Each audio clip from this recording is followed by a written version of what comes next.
बिहार दरोगा 1799 पोस्ट के लिए बायोलॉजी एनसीईआरटी सार संग्रह से चैप्टर वाइज हम लोग डिस्कस करेंगे। यहाँ पर फ्रेंड्स आप देख सकते हैं बिहार दरोगा 1799 पोस्ट के लिए ये बायोलॉजी है और पूरा इसको हम लोग चैप्टर वाइज डिस्कस करेंगे। पूरा चैप्टर बायोलॉजी का यहाँ पर आपका कंप्लीट हो जाएगा और इस प्रकार से जो है बेहतरीन आपका रिवीजन होने वाला है इस सेशन के माध्यम से। और ये एनसीईआरटी है, प्रश्न बनेगा भी तो यहीं से प्रश्न आपको देखने को मिलेगा। चलिए स्टार्ट करते हैं फ्रेंड्स। एक बार सभी लोग सेशन को लाइक कर दीजिए, लंबा सेशन रहने वाला है, इसीलिए फ्रेंड्स इसको ध्यानपूर्वक और धैर्यपूर्वक आप पूरा देख लीजिएगा। चलिए सबसे पहले हम लोग जो जीव विज्ञान की शाखाएं हैं, ब्रांचेज ऑफ बायोलॉजी, उसको देख लेते हैं और एक एक लाइन इसका प्रश्न है, एक एक लाइन को आप ध्यानपूर्वक पढ़िएगा। देखिए विटीकल्चर के द्वारा क्या उत्पादित होता है, तो देखिए विटीकल्चर के द्वारा जो है अंगूर का उत्पादन किया जाता है, ठीक है ना। विटीकल्चर के द्वारा अंगूर का उत्पादन होता है। उसके बाद देखिएगा कि जेरेंटोलॉजी के अंतर्गत वृद्धावस्था एवं आयु वृद्धि के प्रभाव का अध्ययन किया जाता है। जो यहाँ पर बॉक्स बना करके लिखा गया है ना, वो बड़ा इंपॉर्टेंट है, ठीक है। तो जेरेंटोलॉजी के अंतर्गत जो है वृद्धावस्था एवं आयु वृद्धि के प्रभाव का अध्ययन किया जाता है। उसके बाद देखिए वर्मी कल्चर, वर्मी कल्चर में कौन सा कीट प्रयुक्त होता है, तो वर्मी कल्चर में केंचुआ अर्थवर्म का प्रयोग किया जाता है। उसके बाद देखिए पेडोलॉजी के अंतर्गत किसका वैज्ञानिक अध्ययन किया जाता है, पेडोलॉजी के अंतर्गत जो है मृदा का, मिट्टी का। अच्छा अगला प्रश्न देखिएगा, पूछा गया है यहाँ पर कि फूलों का अध्ययन को क्या कहते हैं, तो इसको एंथोलॉजी कहा जाता है। फूलों का अध्ययन क्या कहलाता है, एंथोलॉजी। कीटों का वैज्ञानिक अध्ययन क्या कहलाता है, तो कीटों का वैज्ञानिक अध्ययन एंटोमोलॉजी कहलाता है। जनसंख्या एवं मानव जाति के आंकड़ों का अध्ययन क्या कहलाता है, तो आप अंग्रेजी वाला याद रखिएगा, इसको डेमोग्राफी बोला जाता है, ठीक है ना। बाकी हिंदी में तो यहाँ पर आप देख सकते हैं जननांकिकी लिखा गया है, बट आप डेमोग्राफी भी याद रखिएगा। चलिए उसके बाद देखिएगा कि जीवाश्म वनस्पति के अंतर्गत पादप जीवाश्म का अध्ययन किया जाता है, ठीक है। उसके बाद देखिएगा कि विभिन्न संस्कृतियों के वैज्ञानिक विवरण के तुलनात्मक अध्ययन को क्या कहा जाता है, इसको कहा जाता है एंथोलॉजी। सब्जी का अध्ययन किस शाखा के अंतर्गत किया जाता है, तो ओलेरिकल्चर। आप देख सकते हैं प्रश्न यहीं से बनता है पेपर में, एक एक लाइन इसका प्रश्न है। देखिए अस्थियों का अध्ययन यानी कि जो हड्डी है उसका अध्ययन विज्ञान के किस शाखा के अंतर्गत किया जाता है, तो ये ऑस्टियोलॉजी, ठीक है। उसके बाद देखिएगा कि सर्पों का अध्ययन किस वैज्ञानिक शाखा के अंतर्गत किया जाता है, तो सर्पेटोलॉजी। हाइड्रोपोनिक्स किससे संबंधित है, तो मृदा रहित पादप संवर्धन से, ध्यान रखिएगा। चलिए उसके बाद देखिएगा अगला है कि जंतु विज्ञान यानी कि जूलॉजी के अंतर्गत किन जंतुओं का अध्ययन किया जाता है, तो जूलॉजी के अंतर्गत जो है जीवित एवं मृत दोनों प्रकार के जंतुओं का जो है अध्ययन किया जाता है। उसके बाद चलिए यहाँ पर आप देखेंगे कि जीव विज्ञान की विभिन्न शाखाओं के जनक के बारे में अब हम देखेंगे।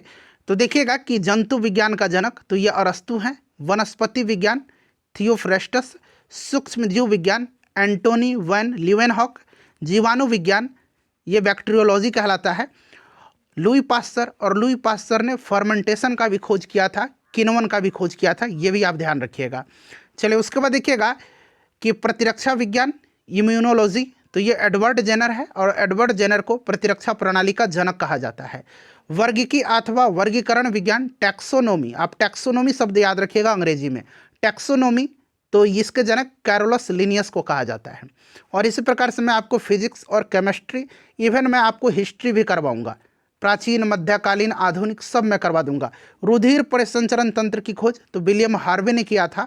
कोशिका विज्ञान रॉबर्ट हुक, ठीक है ना, रॉबर्ट हुक याद रखिएगा। और अगर पूछा जाएगा कि जीवित कोशिका की खोज किसने किया था, तो लीवेनहॉक ने जीवित कोशिका का खोज किया था, ये चीज़ आप ध्यान रखिएगा।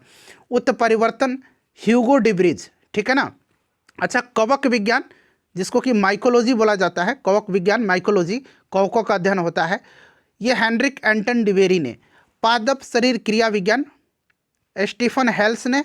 आधुनिक वनस्पति विज्ञान कैरोलस लिनियस। ब्लड ग्रुप रुधिर वर्ग कार्ल लैंड एस्टिनर। उसके बाद देखिए अंतःस्रावी विज्ञान थॉमस एल्वा एडिसन, ये इंपॉर्टेंट है। अनुवांशिकी का जनक आपको पता है ग्रेगर जॉन मेंडल को कहा जाता है, और आधुनिक अनुवांशिकी का भी याद रखिएगा ग्रेगर जॉन मेंडल ही होगा। भारतीय पुरा वनस्पति विज्ञान बीरबल साहनी। आनुवांशिक अभियांत्रिकी जेनेटिक इंजीनियरिंग पॉल वर्ग। उसके बाद देखिएगा शैवाल विज्ञान, तो शैवाल विज्ञान हो जाएगा आपका FE फ्रिट्ज। भारतीय शैवाल विज्ञान, MOP अयंगर, भारतीय पारिस्थितिकी रामदेव मिश्रा, औषधि विज्ञान हिपोक्रेटस, ये इंपॉर्टेंट है। उसके बाद देखिए सूक्ष्मदर्शिकी एंटोनी वान लीवेनहॉक, ठीक है ना, जिन्होंने जीवित कोशिका की खोज किया था।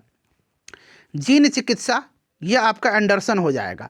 उसके बाद चलिए यहाँ पर आप नीचे देख सकते हैं, मैं आपको यहाँ पर बता देता हूँ। देखिए जंतु विज्ञान, यहाँ पर देखिए जंतु विज्ञान जीव विज्ञान की ही एक शाखा है और अरस्तु को जो है जंतु विज्ञान का जनक यानी कि फादर ऑफ जूलॉजी कहा जाता है। चलिए आगे देख लेते हैं हम लोग। अब देखिएगा कि जीवन की उत्पत्ति से संबंधित प्रमुख सिद्धांत एवं जैव विकास, थोड़ा सा मैं बड़ा कर देता हूँ। देखिए जीव विकास को सर्वप्रथम किसने परिभाषित किया, तो देखिए जीव विकास को जो है इवोल्यूशन को जीन बैप्टिस्ट डी लैमार्क ने किया था। वैज्ञानिकों ने आधुनिक मनुष्य का अंतिम पूर्वज किसे माना है, तो वैज्ञानिकों ने आधुनिक मनुष्य का, ठीक है ना, अंतिम पूर्वज माना है क्रो मैगलन मानव को, ठीक है ना, यहाँ पर देख सकते हैं क्रो मैगनन मानव को। उसके बाद देखिएगा कि वर्तमान प्रमाण के अनुसार पृथ्वी पर जीव का उद्गम लगभग 2 अरब वर्ष पूर्व माना जाता है। इसको आप ध्यान रख लीजिएगा, ठीक है ना। अच्छा, विकासवाद का सिद्धांत किसने प्रतिपादित किया था, तो चार्ल्स डार्विन ने, ठीक है।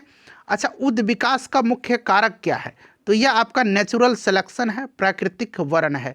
ये BPSC में पूछा जा चुका है। उद विकास के उत्परिवर्तन सिद्धांत जो है ये किसने दिया था, तो याद रखिएगा आप ह्यूगो डी ब्रिज ने। चलिए ये भी प्रश्न पूछा गया है कि यहाँ पर देखिए आर्कियोपेटेरिक्स जुरासिक युग का सबसे प्राचीन पक्षी है जो सरीसृप व पक्षी वर्ग के मध्य की कड़ी है। पूछा जाएगा कौन सा ये आपका जो जीव है जुरासिक युग का सबसे प्राचीन पक्षी है जो सरीसृप और पक्षी वर्ग के मध्य कड़ी है, तो ये आर्कियोपेट्रिक्स, ठीक है। उसके बाद देखिएगा कि मैमथ किस जीव का पूर्वज है, तो ये हाथी का। पृथ्वी पर सबसे पहले किस जीव की उत्पत्ति मानी जाती है, तो ये नील हरित शैवाल, इंपॉर्टेंट है ये, ठीक है ना, नील हरित शैवाल, ब्रू ग्लिन एल्गे।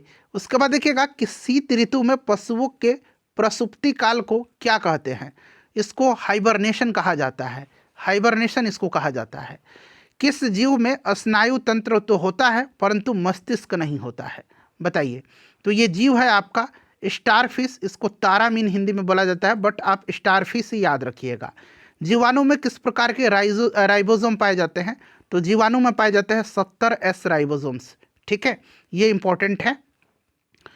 उसके बाद देखिएगा कि डायनासोर सरीसृप वर्ग में आता है, ठीक है ना, ये डायनासोर जो है सरीसृप वर्ग में आता था जिसका उदय मेसोजोइक युग में हुआ था। किस युग में, मेसोजोइक युग में हुआ था।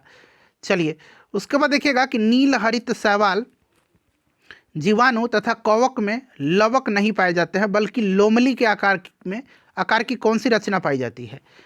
ध्यान रखिएगा, नील हरित शैवाल जीवाणु तथा कवक में लवक यानी कि प्लास्टिड्स नहीं पाए जाते हैं बल्कि लोमली के आकार की कौन सी रचना पाई जाती है, तो ये है आपका क्रोमेटोफोर्स, ठीक है ना, क्रोमेटोफोर्स पाया जाता है। किन पौधों में जाइलम वाहिकाओं का अभाव होता है, जाइलम वेसल्स का, तो अनावृत बीजी एवं टेरिडोफाइट्स में, ठीक है। चलिए उसके बाद देखिएगा यहाँ पर आगे कि 5 जगत वर्गीकरण किसने प्रस्तुत किया था, तो विटेकर ने किया था 5 जगत वर्गीकरण का सिद्धांत। उसके बाद देखिए जंपिंग जीन की खोज किसने किया था, तो जंपिंग जीन की खोज मैक क्लिंटॉक ने किया था। कौन से क्षार DNA और RNA दोनों में पाए जाते हैं, तो DNA RNA में पाया जाता है एडेनिन, ग्वानिन और साइटोसिन, ठीक है ना, जो DNA में भी पाया जाता है और RNA में भी पाया जाता है। ऐसा कौन सा उड़ने वाला जीव है जो पक्षी वर्ग में नहीं आता है, तो आपको पता है चमगादड़ है, पक्षी वर्ग में नहीं आता है, ये मैमल में आता है, ठीक है, स्तनधारी में आता है। चमगादड़ को उड़ने की क्षमता होते हुए भी पक्षी वर्ग के अंतर्गत नहीं शामिल किया जाता है बल्कि ये स्तनपायी वर्ग में सम्मिलित किया गया है। उसके बाद देखिए वह समूह जिसके जंतु प्रायः रात्रिचर होते हैं, तो ये मगरमच्छ, चमगादड़, उल्लू, ये सब हैं, ये समूह दे करके पूछा गया है। उसके बाद देखिएगा कि कुछ साधारण नाम और उनके वैज्ञानिक नाम दिया गया है, जैसे कि मानव का आपको याद होगा होमोसेपियंस, तेंदुआ का पैंथोरा पार्डस, ठीक है ना, और बाघ का पैंथेरा टिग्रिस, तो ये तो आपको बाघ वाला याद ही है, तेंदुआ वाला भी याद रखिएगा आप, ठीक है। अच्छा, शेर का पैंथेरा लियो होता है, मटर का होता है आपका पाइसम सटाइवम, बिल्ली का फेलिस कैटस, मेढक का राना टिग्रिना, धान का ओराइजा सटाविया, सरसों का ब्रेसिका कंप्रेटिस, ठीक है ना। उसके बाद देखिए चना का जो हो जाएगा सीसर एरिएंटिनम, गेहूं का, ये गेहूं इंपॉर्टेंट है, टिट्रिकम एस्टिवम। गाय का बॉस इंडिकस। आम का मैग्नीफेरा इंडिका। ठीक है। उसके बाद देखिएगा कि प्रकाश संश्लेषण की प्रकाशिक एवं अप्रकाशिक अभिक्रिया क्लोरोप्लास्ट में कहाँ पर होती है। काफ़ी इंपॉर्टेंट है। प्रकाश संश्लेषण की प्रकाशिक एवं अप्रकाशिक अभिक्रिया क्लोरोप्लास्ट में कहाँ संपन्न होती है। तो प्रकाशिक होता है ग्रेना में और अप्रकाशिक होता है स्ट्रोमा में। इसको ध्यान रख लीजिएगा। मोलास्का संघ के कुछ जंतुओं में नीले या हरे रंग का रक्त किसके कारण होता है। तो ये आपका होता है किसके कारण, हीमोयासिन के कारण। ठीक है ना, हीमोयासनिन के कारण, हीमोयासनिन। चलिए उसके बाद देख लीजिएगा यहाँ पर ये क्या दिया गया है कि मानव हृदय का बायां निलय जो होता है, बायां निलय प्रकोष्ठ पूर्णतः ऑक्सीकृत रक्त को महाधमनी और संपूर्ण शरीर में भेजता है। ठीक है। चलिए उसके बाद देखिएगा कि कवकों और उच्चतर पादपों की जड़ों के मध्य कौन सा कार्यात्मक साहचर्य पाया जाता है। तो ये पाया जाता है कवक मूल। ठीक है। ईस्ट और मशरूम किस प्रकार के जीव हैं। तो ये फंगी हैं, फंफूद है। कपास में पाया जाने वाला प्रमुख घटक कौन सा है। तो सेलुलोज है। चलिए उसके बाद देखिएगा कि लाइकेन किससे निर्मित होते हैं। तो ये कवक और शैवाल से होते हैं लाइकेन। जीवन चक्र की दृष्टि से पौधों का सबसे महत्वपूर्ण अंग कौन सा है। ये पुष्प है। क्लोरोफिल के निर्माण में कौन सा तत्व महत्वपूर्ण होता है। तो ये मैग्नीशियम होता है।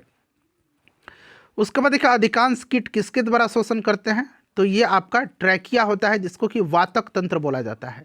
ठीक है। कुनैन आवृतबीजी पादप का उदाहरण है, जो सिनकोना नामक पादप की छाल से प्राप्त होता है तथा यह मलेरिया के उपचार के लिए प्रयोग किया जाता है। ध्यान रखिएगा। उसके बाद देखिए सेव में पाए जाने वाला लाल रंग कारण क्या है। तो सेव का रंग लाल जो होता है ये एंथोसाइनिन के कारण होता है। टमाटर का लाल रंग होता है किसके कारण, लाइकोपिन की उपस्थिति के कारण। सहतूत के फल का वैज्ञानिक नाम क्या है। तो इसका वैज्ञानिक नाम सोरोसिस है। ठीक है। अच्छा, सर्पों की विष ग्रंथियाँ किस अंग के समान है। तो ये कशेरुकी प्राणियों की लार ग्रंथियों के समान है। उसके बाद देखिएगा कि निपेंथिस खासियाना एक पिचर प्लांट है, ये नामक पौधा मुख्यतः भारत के किस राज्य में पाया जाता है। तो मेघालय में। चट्टानों पर उगने वाले पादप क्या कहलाते हैं। तो इनको शैलोद्भिद कहा जाता है। चलिए उसके बाद देखिएगा कि घटपर्णी पिचर प्लांट है, कीटभक्षी पादप के अंतर्गत आता है। ठीक है। और इनके पत्तियों के पर्ण फलक घट घड़े में रूपांतरित हो जाते हैं। ठीक है ना, घड़े में रूपांतरित क्या होता है, पत्तियां। कौन सी प्राणी अपनी आंत में जल का संग्रहण करता है। तो ये ऊंट है। उसके बाद देखिएगा कि सबसे बड़ा अकशेरुकी जीव कौन सा है। तो ये आपका कोलोसल स्क्विड है। चलिए, और जल और स्थल दोनों पर रहने वाले जो उनको उभयचर वर्ग के अंतर्गत रखा जाता है, जैसे कि मेढक। चलिए उसके बाद देखिएगा कि लीची के फलों का किस शाखा के अंतर्गत रखा जाता है लीची के फलों को। तो ये एक बीजी बेरी। ठीक है ना, एक बीजी है। हल्दी पौधे के तने से प्राप्त होती है और उसका खाने वाला हिस्सा प्रकंद कहलाता है। ध्यान रखिएगा। उसके बाद देखिए लाल मिर्च किसकी उपस्थिति के कारण तीखी होती है। तो ये कैप्सिन के कारण होती है। किसके कारण होती है। तो ये कैप्सेसिन के कारण होती है। कैप्सेसिन के कारण। ठीक है ना, कैप्सेसिन के कारण। उसके बाद देखिए सबसे बड़ा स्तनपायी जीव कौन सा है। तो ये व्हेल है। रेशम का कीड़ा अपने जीवन काल में किस अवस्था में वाणिज्यिक तंतु कमर्शियल फाइबर उत्पन्न करता है। तो ये प्यूपा अवस्था में। उसके बाद देखिएगा कि गर्म रुधिर वाले या समतापी जंतु के शरीर का तापमान कितना होता है। तो ये सदैव एक समान रहता है, सदैव एक समान रहता है। समुद्री घोड़ा सी हॉर्स किस प्रकार के जीव का उदाहरण है। तो ये मछली का उदाहरण है। ध्यान रखिएगा, मछली का उदाहरण है। वह कौन सा स्तनपायी है जो अंडे देता है बच्चे नहीं। तो ये अंडा देता है। अंडा देने वाला जो स्तनपायी है ये एक्डीना है। ठीक है। जानने की इच्छा प्रकट करना तथा गुण चिंतन व मनन करना मनुष्य को वानर गुण से अलग करता है। ठीक है। उसके बाद देखिएगा कि मानव शरीर में पाई जाने वाली सबसे छोटी कोशिका कौन सी है। तो शुक्राणु है, वीवीआई है। ये सबसे छोटी कोशिका शुक्राणु है। ठीक है। सेरिबेलम की ग्रैन्युल सेल महिलाएं में और पुरुष में शुक्राणु हो जाता है। यहाँ पर सील किस वर्ग का प्राणी है। तो सील स्तनपायी है। कॉर्क किस पेड़ से प्राप्त होता है। तो ये आपका हो जाएगा क्वेकर्स से। ठीक है ना। चलिए उसके बाद देखिए डॉल्फिन किस वर्ग के अंतर्गत आता है। तो डॉल्फिन स्तनपायी है। अफीम यानी कि मॉर्फिन पोस्ते के पौधे के अधपके फल से प्राप्त होता है। ध्यान रखिएगा आप, अफीम जो है ये पोस्ते के पौधे का अधपका फल से प्राप्त होता है। गन्ने के रोपण में किस भाग का प्रयोग किया जाता है? तो तना का। लहसुन की गंध का कारण क्या है? तो इसमें सल्फर यौगिक एलिमन की उपस्थिति होती है। शुष्क जलवायु में अनुकूलित पेड़ पौधों को क्या कहते हैं? तो इसको मरुद्भिद कहा जाता है। ठीक है। उसके बाद देखिएगा कि अधिपादप अन्य पौधों पर क्यों निर्भर रहते हैं? तो ये यांत्रिक सहारा के लिए। ठीक है, एपीफाइट इसको बोला जाता है। टिक और माइट किस जीव वंश से संबंधित हैं? तो ये मकड़ी वंश से। जुगनू की चमक किस एंजाइम के कारण होती है? इंपॉर्टेंट है। तो ये ल्यूसीफेरस के कारण होती है। उसके बाद देखिएगा कि सन हेम्प रेसे अंग्रेजी में भी दिया गया है, किससे प्राप्त होता है? तो ये फ्लोएम से प्राप्त होता है। लेग हीमोग्लोबिन किस में पाई जाती है? तो ये लेग्यूम मूल ग्रंथियों में। डार्विन की पुस्तक on the origin of species कब प्रकाशित हुई थी? तो 1859 में। उसके बाद देखिएगा कि जैव विकास के पक्ष में किस स्रोत से प्रत्यक्ष प्रमाण प्राप्त होते हैं? तो जीवाश्मों से। जीवों के उद्विकास के संदर्भ में कौन सा अनुक्रम सही है? तो सैलमेंडर, अजगर और कंगारू। याद रखिएगा, सैलमेंडर, अजगर और कंगारू, ये क्रम पूछा गया है किसी परीक्षा में। किन कशेरुकी जीवों में कंकाल पूर्णतः अनुपस्थित होता है? तो ये सरीसृप में। उसके बाद देखिएगा कि कॉकरोच और सिल्वर फिश में किस प्रकार का परिसंचरण तंत्र पाया जाता है? तो कॉकरोच और सिल्वर फिश में खुला परिसंचरण तंत्र, ओपन सर्कुलेटरी सिस्टम पाया जाता है। स्तनपायी भ्रूण के उत्सर्जनीय उत्पाद किसके द्वारा बाहर उत्सर्जित किए जाते हैं? तो ये अपरा, यहाँ पर देख सकते हैं, प्लेसेंटा यहाँ पर लिखा गया है। उसके बाद देखिए चमगादड़ कैसा प्राणी है? तो ये वार्म ब्लडेड है, नियमतापी है। विज्ञान की यहाँ पर देखिएगा कि पैलियोंटोलॉजी नामक शाखा के अंतर्गत जीवाश्मों का अध्ययन किया जाता है। ध्यान रखिए, जीवाश्मों का अध्ययन किया जाता है पैलियोंटोलॉजी नामक शाखा के अंतर्गत। सबसे बड़ा पक्षी जो तेज गति से दौड़ सकता है परंतु उड़ नहीं सकता है? तो ये ऑस्ट्रिच है, शुतुरमुर्ग है। नमक युक्त मिट्टी में उगने वाले पादप हैलोफाइट्स कहलाते हैं। ये भी इंपॉर्टेंट है, एग्जाम में पूछा जाता है। चलिए, उसके बाद देखिएगा कि एंट अमीबा हिस्टोलिका नामक परजीवी मानव के किस अंग में पाया जाता है? तो ये आंत में पाया जाता है। लिग्निन नामक पदार्थ जमा होता है? तो लिग्निन जाइलम उत्तक के द्वारा। इंपॉर्टेंट है ये। ठीक है। डीएनए संश्लेषण तथा हिस्टोटोन प्रोटीन कोशिका चक्र की किस प्रावस्था में बनते हैं? डीएनए संश्लेषण और हिस्टोन प्रोटीन, तो ये एस प्रावस्था में। उसके बाद देखिएगा सीप, घोंघा, स्क्विड, कौड़ी, ऑक्टोपस, कटल फिश, ये सब मोलास्का फाइलम के अंतर्गत आते हैं। ठीक है ना। चलिए, उसके बाद देखिएगा यहाँ पर कि डूबने से हुई मृत्यु का पता लगाने के लिए किस जीव का महत्व है? तो ये डायटम का। इंपॉर्टेंट है। पपीते का पीला किस कारण होता है रंग उसका? तो कैरिका जेंथिन की उपस्थिति का कारण। पौधे के किस भाग से हल्दी प्राप्त होता है? तो तना से। किस शैवाल से आयोडीन का निर्माण होता है? तो ये आपका लिमनेरिया नामक शैवाल है। इंपॉर्टेंट है ये। ठीक है। वे जीवाणु जो वायुमंडलीय नाइट्रोजन को नाइट्रोजन के यौगिकों में परिवर्तित करते हैं क्या कहलाते हैं? तो इनको कहा जाता है नाइट्रोजन स्थिरीकारी जीवाणु। ठीक है। उसके बाद देखिएगा कि अधिक नमक वाले अचार में जीवाणु जीवित क्यों नहीं रह पाते हैं? क्योंकि ये जीव द्रव कुंचित होकर के मर जाते हैं। ठीक है। कवक कोशिकाओं में संचित होने वाला खाद्य पदार्थ कौन सा है? तो कवक में ग्लाइकोजन है। और कवक की कोशिका भित्ति काइटिन से बनी होती है। किसकी? काइटिन की बनी होती है कवक की कोशिका भित्ति। ध्यान रखिएगा। चलिए, उसके बाद देखिएगा तालाबों और कुओं में किस जंतु को छोड़ने से मच्छरों को नियंत्रित करने में मदद मिलती है? तो ये गैम्बूसिया फिश है। उसके बाद देखिए बिस्फेनॉल ए, बीपीए क्या है? तो खाद्य संवेष्टन सामग्री के विकास के लिए प्रयोग में लाया जाने वाला रसायन है। उसके बाद देखिए मृदा के प्रयोग के बिना केवल जल एवं खनिज की सहायता से पौधे उगाने की विधि जो है ये हाइड्रोपोनिक्स कहलाती है। अच्छा, उसके बाद देखिए प्रतिजैविक एंटीबायोटिक मुख्यतः किससे प्राप्त होते हैं? तो एंटीबायोटिक जीवाणु से। इष्ट कोशिका में कौन सा मुख्य विकार उपस्थित मुख्य विकर यानी कि एंजाइम उपस्थित होता है? तो ये जाइमेस है। जब एक ही जीन दो या दो से अधिक भिन्न लक्षणों को एक साथ नियंत्रित करती है तो इसे क्या कहा जाता है? तो इसको कहा जाता है बहुप्रभाविता का नियम। ठीक है।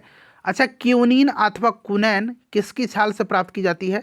तो सिनकोना के। मेंडल ने अपने वंशानुगति नियमों को प्रतिपादित करने में किस पौधे का प्रयोग किया था? तो मटर का। गार्डन पी याद रख लीजिएगा, मटर भी। उसके बाद देखिएगा कि ग्रेगर जॉन मेंडल को आधुनिक अनुवांशिकी का जनक कहा जाता है, ठीक है ना, फादर ऑफ मॉडर्न जेनेटिक्स कहा जाता है इनको। सूखा सहिष्णुता से संबंधित हार्मोन कौन सा है? तो एब्सिसिक अम्ल है, ये पादप हार्मोन है। अधिकांश एंजाइम किस ताप पर सर्वाधिक सक्रिय होते हैं? तो 35 से 40 डिग्री सेंटीग्रेड के मध्य, ठीक है। अब आते हैं, नया चैप्टर आ गया हमारा कोशिका, ठीक है। चलिए उसके बाद देखिएगा कि जैव कोशिका के किस कोशिकांग को ऊर्जा घर कहा जाता है? तो कोशिका का ऊर्जा घर माइटोकॉन्ड्रिया को कहा जाता है। हमारे तंत्र में अधिकतम एटीपी अणुओं को उत्पन्न करने वाले पद का नाम क्रेब्स चक्र है, क्रेब्स साइकिल है, ध्यान रखिएगा। प्लाज्मा झिल्ली किन पदार्थों से बनी होती है? तो प्लाज्मा झिल्ली प्रोटीन और लिपिड से बनी होती है। काफ़ी इंपॉर्टेंट है ये कोशिका वाला चैप्टर, ध्यान से देखिए इसको। उसके बाद देखिएगा कि मानव शरीर के किस अंग में लसिका कोशिकाएं पाई जाती है? तो लसिका कोशिकाएं प्लीहा में, स्प्लीन में। किस जीव में लिंग गुणसूत्र नहीं पाए जाते हैं? तो ये छिपकली में। उसके बाद देख लीजिएगा कि जंतु कोशिका में अनुपस्थित होते हैं। तो जंतु कोशिका में कोशिका भित्ति नहीं पाई जाती है।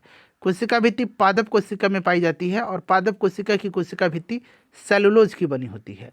चलिए उसके बाद देखिएगा कि पीट पिंड कहाँ पाई जाती है? तो ये अंडाशय में, कॉर्पस लेटम यहाँ पर देखिएगा।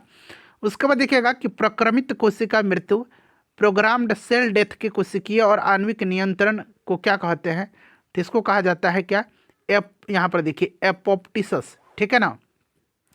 उसके बाद देखिए केंद्रक के अतिरिक्त कोशिका की किस कोशिकांग में डीएनए पाया जाता है? तो ये हरित लौक और माइटोकॉन्ड्रिया में, इंपॉर्टेंट है ये। चलिए उसके बाद देखिएगा किसे कोशिका की पाचन थैली कहा जाता है? तो ये लाइजोसोम को कोशिका की आत्मघाती थैली कहा जाता है। मनुष्य के किस ऊतक में जन्म के पश्चात जो है कोशिका विभाजन नहीं होता है? तो तंत्रिका ऊतक, ठीक है। कौन सा भाग पादप एवं जंतु कोशिका में पाया जाता है? तो ये आपका कोशिका झिल्ली, कोशिका द्रव और केंद्रक। उसके बाद देखिएगा कि यहाँ पर देखिए हाइपरप्लासिया का क्या अर्थ होता है? तो हाइपरप्लासिया का अर्थ होता है कोशिका के आकार में वृद्धि होना। जीन शब्द सर्वप्रथम किसने प्रतिपादित किया था? तो ये जोहानसन ने किया था जीन शब्द को। रिवर्स प्रतिलेखन, ठीक है ना, रिवर्स ट्रांसक्रिप्शन की खोज किसने किया था? तो टेमिन एवं बाल्टीमोर ने किया था। उसके बाद देखिएगा कि जब एक युग्म जीन दूसरी इकाई के प्रभाव को छुपाता है तो इस प्रक्रिया को क्या कहते हैं? इसको प्रभाविता बोला जाता है। उसके बाद चलिए देखिए कि कोशिका का जीवित अंश जीव द्रव्य कहलाता है। यह किससे मिलकर बनता है? तो ये आपका कोशिका द्रव केंद्रक द्रव से। कौन सा कोशिकांग प्रोटीन संश्लेषण में सहायता करता है? तो ये राइबोसोम है। मानव शरीर में जो है गुणसूत्रों की संख्या कितनी होती है? 46 होती है। कौन सा तत्व पौधों की कोशिका भित्ति की संरचना का घटक है? तो पौधे की कोशिका भित्ति जो है संरचना का, यहाँ पर कैल्शियम। सबसे छोटी जीवित कोशिका कौन सी है? तो माइकोप्लाज्मा। किसे जीवन का भौतिक आधार माना जाता है? तो जीव द्रव को, प्रोटोप्लाज्म को। कौन सा कोशिकांग केवल वनस्पति कोशिका में ही उपस्थित होता है? तो ये हरित लवक है, ये केवल वनस्पति कोशिका में ही होता है, जंतु कोशिका में नहीं होता है। द्विनाम पद्धति के जन्मदाता, तो ये कैरोलस लिनियस को कहा जाता है। दो कोशिकीयों के मध्य पदार्थों का आवागमन किसके माध्यम से होता है? तो ये आपका होता है जीव द्रव्य तंतु के माध्यम से, ठीक है। उसके बाद देखिएगा कि किस तत्व के कोशिकाओं में एकत्रित होने पर रंध्र स्टोमेटा खुल जाता है? तो ये पोटेशियम है, ध्यान रख लीजिएगा इसको। देखिए किस कोशिकांग को ट्रैफिक पुलिस की संज्ञा प्रदान की जाती है? तो ये गोल्जी काय को किया जाता है। प्लाज्मा झिल्ली किस पदार्थ से बनी होती है? तो ये लाइकोप्रोटीन से, इंपॉर्टेंट है, ठीक है ना। चलिए प्लाज्मा झिल्ली की संरचना का यूनिट मेम्ब्रेन मॉडल किसने प्रस्तुत किया था? तो ये रॉबर्टसन ने 1959 में। कोशिका भित्ति की संरचना कैसी होती है? तो ये कोशिका भित्ति पारगम में होती है। यहाँ पर कुछ इंपॉर्टेंट फैक्ट्स देख लेते हैं। विश्व की सबसे छोटी कोशिका माइकोप्लाज्मा, ठीक है ना, माइकोप्लाज्मा गैलीसेप्टिकम। विश्व की सबसे बड़ी कोशिका शुतुरमुर्ग का अंडा। मानव शरीर की सबसे छोटी कोशिका सेरेबेलम की ग्रैन्युल सेल। मानव शरीर की सबसे बड़ी कोशिका अंडाणु, ठीक है, केवल स्त्रियों में। और मानव शरीर की सबसे लंबी, तो ये न्यूरॉन हो जाएगा। पुरुषों में सबसे छोटी कोशिका शुक्राणु। सबसे बड़ी पादप कोशिका, तो ये आपका हो जाएगा कालेर्पो टैक्सीफोलिया। चलिए उसके बाद ये वाला देख लीजिएगा, यहाँ पर जो दिया गया है कि पुरुषों के शुक्राणु और महिलाओं के अंडाणु की निषेचन की क्रिया अंडवाहिनी में संपन्न होती है। इंपॉर्टेंट है जो भी बॉक्स में बना करके दिया गया। अब देखिए पोषण वाला चैप्टर आ गया न्यूट्रिशन का। देखिए मानव शरीर में किस पोषक तत्व की कमी के कारण शारीरिक वृद्धि धीमी होती है, तो ये प्रोटीन की। विटामिन ए का मुख्य स्रोत गाजर है, रेटिनॉल इसका नाम है विटामिन ए का। प्रोटीन एवं वसा दोनों की प्रचुरता किस खाद्य पदार्थ में होती है, तो मूंगफली में। शरीर में त्वचा के नीचे विद्यमान वसा शरीर की ऊष्मा के ह्रास के विरुद्ध अवरोधक का कार्य करता है। उसके बाद देखिए शरीर में ऊतकों का निर्माण किस पोषक तत्व से होता है, तो ये प्रोटीन से होता है। किस विटामिन को हार्मोन माना जाता है, तो विटामिन डी को। कौन सा एंजाइम प्रोटीन के पाचन में सहायक होता है, तो ये एंजाइम ट्रिप्सिन है। सामान्य क्रियाशील महिला के लिए प्रोटीन की उपयुक्त दैनिक मात्रा कितनी होती है, तो महिला के लिए दैनिक मात्रा सामान्य क्रियाशील महिला के लिए 45 ग्राम लगभग, और स्तनपान कराने वाली जो माताएं हैं प्रतिदिन आहार में लगभग 70 ग्राम प्रोटीन की उनकी आवश्यकता होती है। लार जो है सलाइवा किसके पाचन में सहयोग करता है, तो स्टार्च के। अलसी यानी कि तीसी किसका प्रचुर स्रोत है, तो ओमेगा 3 वसीय अम्ल का। ठीक है, चलिए उसके बाद देखिएगा कि मानव शरीर में पाचन की अधिकांश क्रिया किस अंग में संपन्न होती है, तो ये छोटी आंत में। मांस की तुलना में मछली को सुपाच्य और लाभदायक क्यों माना जाता है, तो बहु असंतृप्त वसा अम्ल की उपस्थिति के कारण। दूध किस बैक्टीरिया के कारण खराब होता है, तो ये बैक्टीरिया लैक्टोबैसिलस है। उसके बाद देखिए फास्फोरस शरीर में अम्लीयता एवं क्षारीयता के मध्य संतुलन बनाए रखता है। कौन, अम्लीयता और क्षारीयता के मध्य जो है संतुलन बनाए रखता है, तो फास्फोरस। पालक के पत्तों में किस पोषक तत्व की मात्रा सबसे अधिक होती है, तो आयरन की। ठीक है, कौन सा एंजाइम दुग्ध प्रोटीन को पचाने में सहायक होता है, तो ये रेनिन एंजाइम है। मानव शरीर में विटामिन ए किस अंग में भंडारित होता है, तो लीवर में, यकृत में। उसके बाद चलिए देखिएगा कि अधिकांश प्राणियों के जीवित पदार्थ का लगभग 80% पदार्थ क्या है, तो ये प्रोटीन है। उसके बाद देखिए सेब का हृदय रोगियों के लिए विशेष महत्व क्यों है, तो पोटेशियम का स्रोत होने के कारण। ठीक है, पोटेशियम के स्रोत होने के कारण। चलिए उसके बाद देखिएगा यहाँ पर देख लीजिएगा कि दूध में प्रोटीन और कार्बोहाइड्रेट का अतिरिक्त कैल्शियम और पोटेशियम तत्व सम्मिलित होते हैं। ठीक है, ध्यान रखिएगा प्रोटीन की अधिकतम मात्रा किस में पाई जाती है, सोयाबीन में। अल्फा कैरोटीन नामक प्रोटीन शरीर के किस अंग में पाया जाता है, तो ये त्वचा में पाया जाता है, अल्फा कैरोटीन। ठीक है, उसके बाद देखिएगा गेहूं में कौन सा प्रोटीन पाया जाता है, तो गेहूं में जो है ग्लूटेन नामक प्रोटीन पाया जाता है। गाय का दूध बीटा कैरोटीन की उपस्थिति के कारण हल्के पीले रंग का होता है। ठीक है, दूध का श्वेत रंग जो है किसकी उपस्थिति के कारण होता है, तो कैसीन नामक एक प्रोटीन है उसी के कारण। चलिए पीला होता है कैरोटीन के कारण, और सफ़ेद होता है गाय का दूध कैसीन के कारण। चलिए किस में विटामिन सी की मात्रा अधिक होती है, तो आंवला में। उसके बाद देखिए विटामिन डी का प्रमुख कार्य क्या है, तो प्रमुख स्रोत क्या है, तो सूरज की किरणें।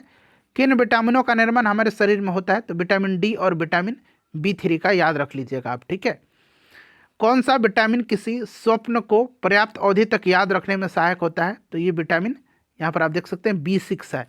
ठीक है ना, विटामिन B6 है ये। चलिए सब्जियों से मुख्यतः हमें प्राप्त होता है, तो विटामिन। एक गिलास पानी पीने से कितनी कैलोरी ऊर्जा मिलती है, तो 0 ऊर्जा मिलेगी। बासमती चावल के दाने पकाने पर लंबे क्यों हो जाते हैं, तो एमाइलेज की उपस्थिति के कारण। ठीक है, इंपॉर्टेंट है ये, ध्यान रखिएगा। उसके बाद देखिए दूध में कौन सा सैकराइड उपस्थित होता है, तो लैक्टोज होता है। किस विटामिन की कमी से स्कर्वी रोग हो जाता है, तो विटामिन सी की कमी से। इसका रासायनिक नाम एस्कॉर्बिक अम्ल है, एस्कॉर्बिक एसिड। हेपेटाइटिस मानव शरीर के किस अंग को प्रभावित करता है, तो लीवर को। उसके बाद देखिएगा कि किसके संश्लेषण में विटामिन के की विशिष्ट भूमिका होती है, तो प्रोथ्रोम्बिन के संश्लेषण में। ठीक है, पौधे एवं जंतुओं में कार्बोहाइड्रेट का संचयन किस रूप में होता है, तो पौधों में स्टार्च के रूप में तथा जंतुओं में ग्लाइकोजन के रूप में। उसके बाद देखिएगा कि विटामिन होते हैं तो आवश्यक कार्बनिक यौगिक जिनका संश्लेषण शरीर में नहीं होता है। उसके बाद देख लीजिएगा यहाँ पर ये जो फैक्ट दिया गया है कि शरीर में अवशोषित होने वाले पोषक तत्वों से भंडारण के लिए आवश्यकता से अधिक वसा का संश्लेषण कर लिया जाता है। उसके बाद देखिएगा कि कैसमीर फंक ने किस पोषक तत्व की खोज किया था, तो फंक ने जो है विटामिन की खोज किया था। विटामिन ए से संपन्न खाद्य पदार्थ, तो कॉर्ड यकृत तेल। ठीक है ना, कॉर्ड लिवर ऑयल, शकरकंद, गाजर, पालक, ये सब है। मनुष्य में विटामिन ए की कमी से रतौंधी, शारीरिक वृद्धि और भार में कमी, कॉर्निया तथा त्वचा संबंधी रोग उत्पन्न हो सकता है। सबसे खास याद रखिएगा रतौंधी। ठीक है, चलिए विटामिन B12 का रासायनिक नाम क्या है? तो इसका नाम साइनोकोबालामिन है। खट्टे फलों में कौन सा विटामिन पाया जाता है? तो विटामिन सी। घाव भरने में कौन सा विटामिन सहायक होता है? तो ये विटामिन सी है। उसके बाद देखिए किलोसिस नामक रोग किस विटामिन की कमी से होता है? इंपॉर्टेंट है, विटामिन B2। थायमिन किसका रासायनिक नाम है? तो विटामिन B1 का। जल में कौन सा विटामिन घुलनशील होता है? तो विटामिन बी और सी। ठीक है, उसके बाद देखिएगा कि पेलाग्रा और स्कर्वी रोग क्रमशः किन विटामिनों की कमी के कारण होते हैं? पेलाग्रा विटामिन B3 और स्कर्वी विटामिन सी की कमी से होता है। विटामिन डी का रासायनिक नाम क्या है? तो इसका रासायनिक नाम कैल्सीफेरॉल होता है। रक्त का थक्का बनने में विटामिन के की आवश्यकता होती है। किस विटामिन की? तो विटामिन के की। किस विटामिन की कमी से शरीर की प्रतिरक्षा प्रणाली तथा जनन क्षमता कम हो जाती है? तो विटामिन ई की कमी से, और इसका रासायनिक नाम टोकोफेरॉल होता है। संक्रमण रोधी विटामिन किसे कहा जाता है? विटामिन ए को। किस विटामिन में कोबाल्ट पाया जाता है? तो विटामिन B12 में कोबाल्ट पाया जाता है। अनाज के छिलके में मुख्यतः कौन सा विटामिन पाया जाता है? तो थायमिन, विटामिन B1। उसके बाद देखिए मानव में के भोजन में जो आपका फाइबर है उसका क्या महत्व है? तो देखिए भोजन में रेशों की अधिकता पाचन क्रिया में सहायक होती है। रेशे युक्त भोजन में ग्लूकोज की मात्रा कम होती है, जिससे कि आंतों में ट्यूमर बनने की संभावना कम हो जाती है।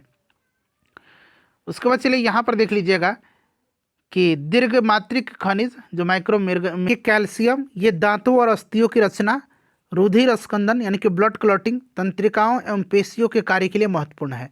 फास्फोरस, ये दांत हड्डियों की रचना, अम्ल क्षार संतुलन, ATP DNA। उसके बाद देखिए सल्फर, गंधक, अनेक अमीनो अम्लों तथा कुछ हार्मोन्स एवं विटामिनों का घटक। पोटेशियम, तो ये अम्ल क्षार संतुलन, जल संतुलन, तंत्रिकाओं की कार्यकी। क्लोरीन, जठर रस का अम्ल क्षार संतुलन। सोडियम का देखिएगा अम्ल क्षार संतुलन, जल संतुलन, तंत्रिकाओं की कार्यकी। तो ये ज़्यादातर जो है यही चीज़ है, अम्ल क्षार संतुलन, जल संतुलन, तंत्रिकाओं की कार्यकी। उसी प्रकार से देखिए मैग्नीशियम, ग्लाइकोलाइसिस तथा ATP पर आश्रित अनेक उपापचयी क्रिया के एंजाइमों के जो सहगठ है वो आपका हो जाएगा। उसके बाद देखिएगा कि लोहा, तो ये आपका हो जाएगा, मैंने मेन स्रोत इसका क्या है? तो केला, खजूर, पोटेशियम, पालक, आयोडीन, आयोडीन युक्त नमक, कैल्शियम, दूध एवं अंडे। देखिए कौन सा तत्व किडनी में पथरी को बनने से रोकता है? तो ये तत्व मैग्नीशियम है, ध्यान रखिएगा। कौन सा फल स्कर्वी रोग के उपचार में उपयोगी होता है? तो आंवला, विटामिन सी पाया जाता है ना। एक संतुलित आहार में विभिन्न पोषक तत्व किस अनुपात में होने चाहिए? तो 1/2 प्रोटीन, 1/4 वसा और 3/5 कार्बोहाइड्रेट। किस पोषक तत्व से प्रति ग्राम सर्वाधिक ऊर्जा प्राप्त होती है? तो ये वसा से। किसकी कमी से क्रेटिनिज्म, मंदबुद्धि और बौना रोग हो जाता है? तो ये आयोडीन की कमी से। कौन सा विटामिन शरीर को रोगों से प्रतिरक्षा प्रदान करता है? तो ये विटामिन ए है। उसके बाद देख लीजिएगा कि विटामिन डी की अनुपस्थिति से शरीर में कैल्शियम की कमी हो जाती है। उसके बाद यहाँ पर देखिए विटामिन के कार्य, तो विटामिन उपापचयी प्रक्रिया में महत्वपूर्ण भूमिका निभाते हैं। ये विभिन्न रोगों से हमारी रक्षा करते हैं। अब देखिए किस विटामिन से कौन सी कमी से कौन सा रोग होता है, यहाँ पर आपको दिया गया है। तो यहाँ पर देख लीजिएगा विटामिन ए जो है इसका स्रोत यहाँ पर दिया गया है। ठीक है, और कमी का जो इसका प्रभाव है, कॉर्निया और त्वचा की कोशिका का विकास अवरुद्ध हो जाता है। एक बार आप पढ़ते चलिए, ठीक है ना। विटामिन ए का रासायनिक नाम रेटिनॉल है। कैरोटीन युक्त फल, यकृत एवं आंतरीय श्लेष्मा की कोशिकाएं। विटामिन डी जो है इसका रासायनिक नाम कैल्सीफेरॉल है। और कैल्शियम एवं फास्फोरस का उपापचय, हड्डियों और दांतों की वृद्धि। ठीक है, सूखा रोग वगैरह ऑस्टियोमेलेसिया है वयस्कों में, और बच्चों में रिकेट्स होता है। उसी प्रकार से देख लीजिएगा विटामिन ई, तो जनन क्षमता में जो है इससे कमी आती है। इसका रासायनिक नाम टोकोफेरॉल है। विटामिन के, फिलोक्विनिन इसका रासायनिक नाम है। और चोट पर जो है रक्त का थक्का न जमने से अधिक रक्तस्राव हो जाता है, यानी कि रक्त का थक्का बनाने में ये सहायक होता है। उसके बाद देखिए विटामिन B1 का थायमिन रासायनिक नाम है। बेरी रोग होता है। विटामिन B2 का राइबोफ्लेविन है। किलोसिस नामक रोग होता है। विटामिन B3 का नाम है निकोटिनिक अम्ल या नियासिन कहिए, पेलाग्रा रोग होता है। विटामिन B5 पेंटोथेनिक अम्ल इसका नाम है। चर्म रोग वृद्धि कम होता है, इससे बाल सफ़ेद, ये सब जनन क्षमता में कमी आती है। उसी प्रकार से B6 देखिए पैराडॉक्सिन है। B7 बायोटीन है। B9 फोलिक एसिड है। ठीक है, B12 जो है ये साइनोकोबालामिन है। कोबाल्ट सुना होगा आपने, B12 पाया जाता है कोबाल्ट में। उसके बाद एस्कॉर्बिक एसिड विटामिन सी है। विटामिन के का रासायनिक नाम फिलोक्विनिन है, जिसका कार्य रक्त स्कंदन करना तथा यकृत में प्रोथ्रोम्बिन का निर्माण करना है। ये जरूर याद रखिएगा, प्रोथ्रोम्बिन का निर्माण कौन करता है, तो विटामिन के। उसके बाद देखिएगा कि पादपों की आकारिकी, ठीक है। चलिए उसके बाद देखिए पादपों में किस किस संरचना द्वारा जल जो है ऊपर चढ़ता है, तो ये चढ़ता है जाइलम के द्वारा। एक बीज किसके अभाव में अंकुरित हो सकता है, तो पर्याप्त प्रकाश के अभाव में। क्लियर। चलिए प्रकाश संश्लेषण की दर किस प्रकाश में अधिक होती है, तो लाल रंग के प्रकाश में। उसके बाद देखिए जीवाणुओं द्वारा नाइट्रेट को वायुमंडलीय नाइट्रोजन में परिवर्तित करने को प्रक्रिया क्या कहलाती है, तो ये विनाइट्रीकरण कहलाती है। किस प्रक्रिया के दौरान सौर ऊर्जा रासायनिक ऊर्जा में परिवर्तित हो जाती है, तो यह प्रकाश संश्लेषण है। उसके बाद देखिएगा कि वृद्धि रोधक के रूप में कार्य करते हैं कौन सा जो हार्मोन है पादप, तो ये एब्सिसिक अम्ल और इथाइलिन है, ठीक है। पुष्पित पौधे के बीज किससे बने होते हैं, तो ये आपका भ्रूण खाद्य संग्रह तथा आवरण। उसके बाद देखिए प्रकाश संश्लेषण पादप के किस कोशिका में होता है, तो क्लोरोप्लास्ट में। यदि हम केचुए अथवा जोक पर नमक छिड़कते हैं तो वह क्यों मर जाते हैं, तो यह आपका होता है परासरण प्रघात के कारण। उसके बाद देखिएगा कि कौन सी फसल मिट्टी को अतिरिक्त नाइट्रोजन प्रदान करती है, तो यह मटर हो जाएगा। कौन सा तत्व पौधे के विकास में आवश्यक नहीं है, तो सोडियम। वर्मी कंपोस्ट क्या है, तो कार्बनिक जैव उर्वरक है, ध्यान रखिएगा इसको।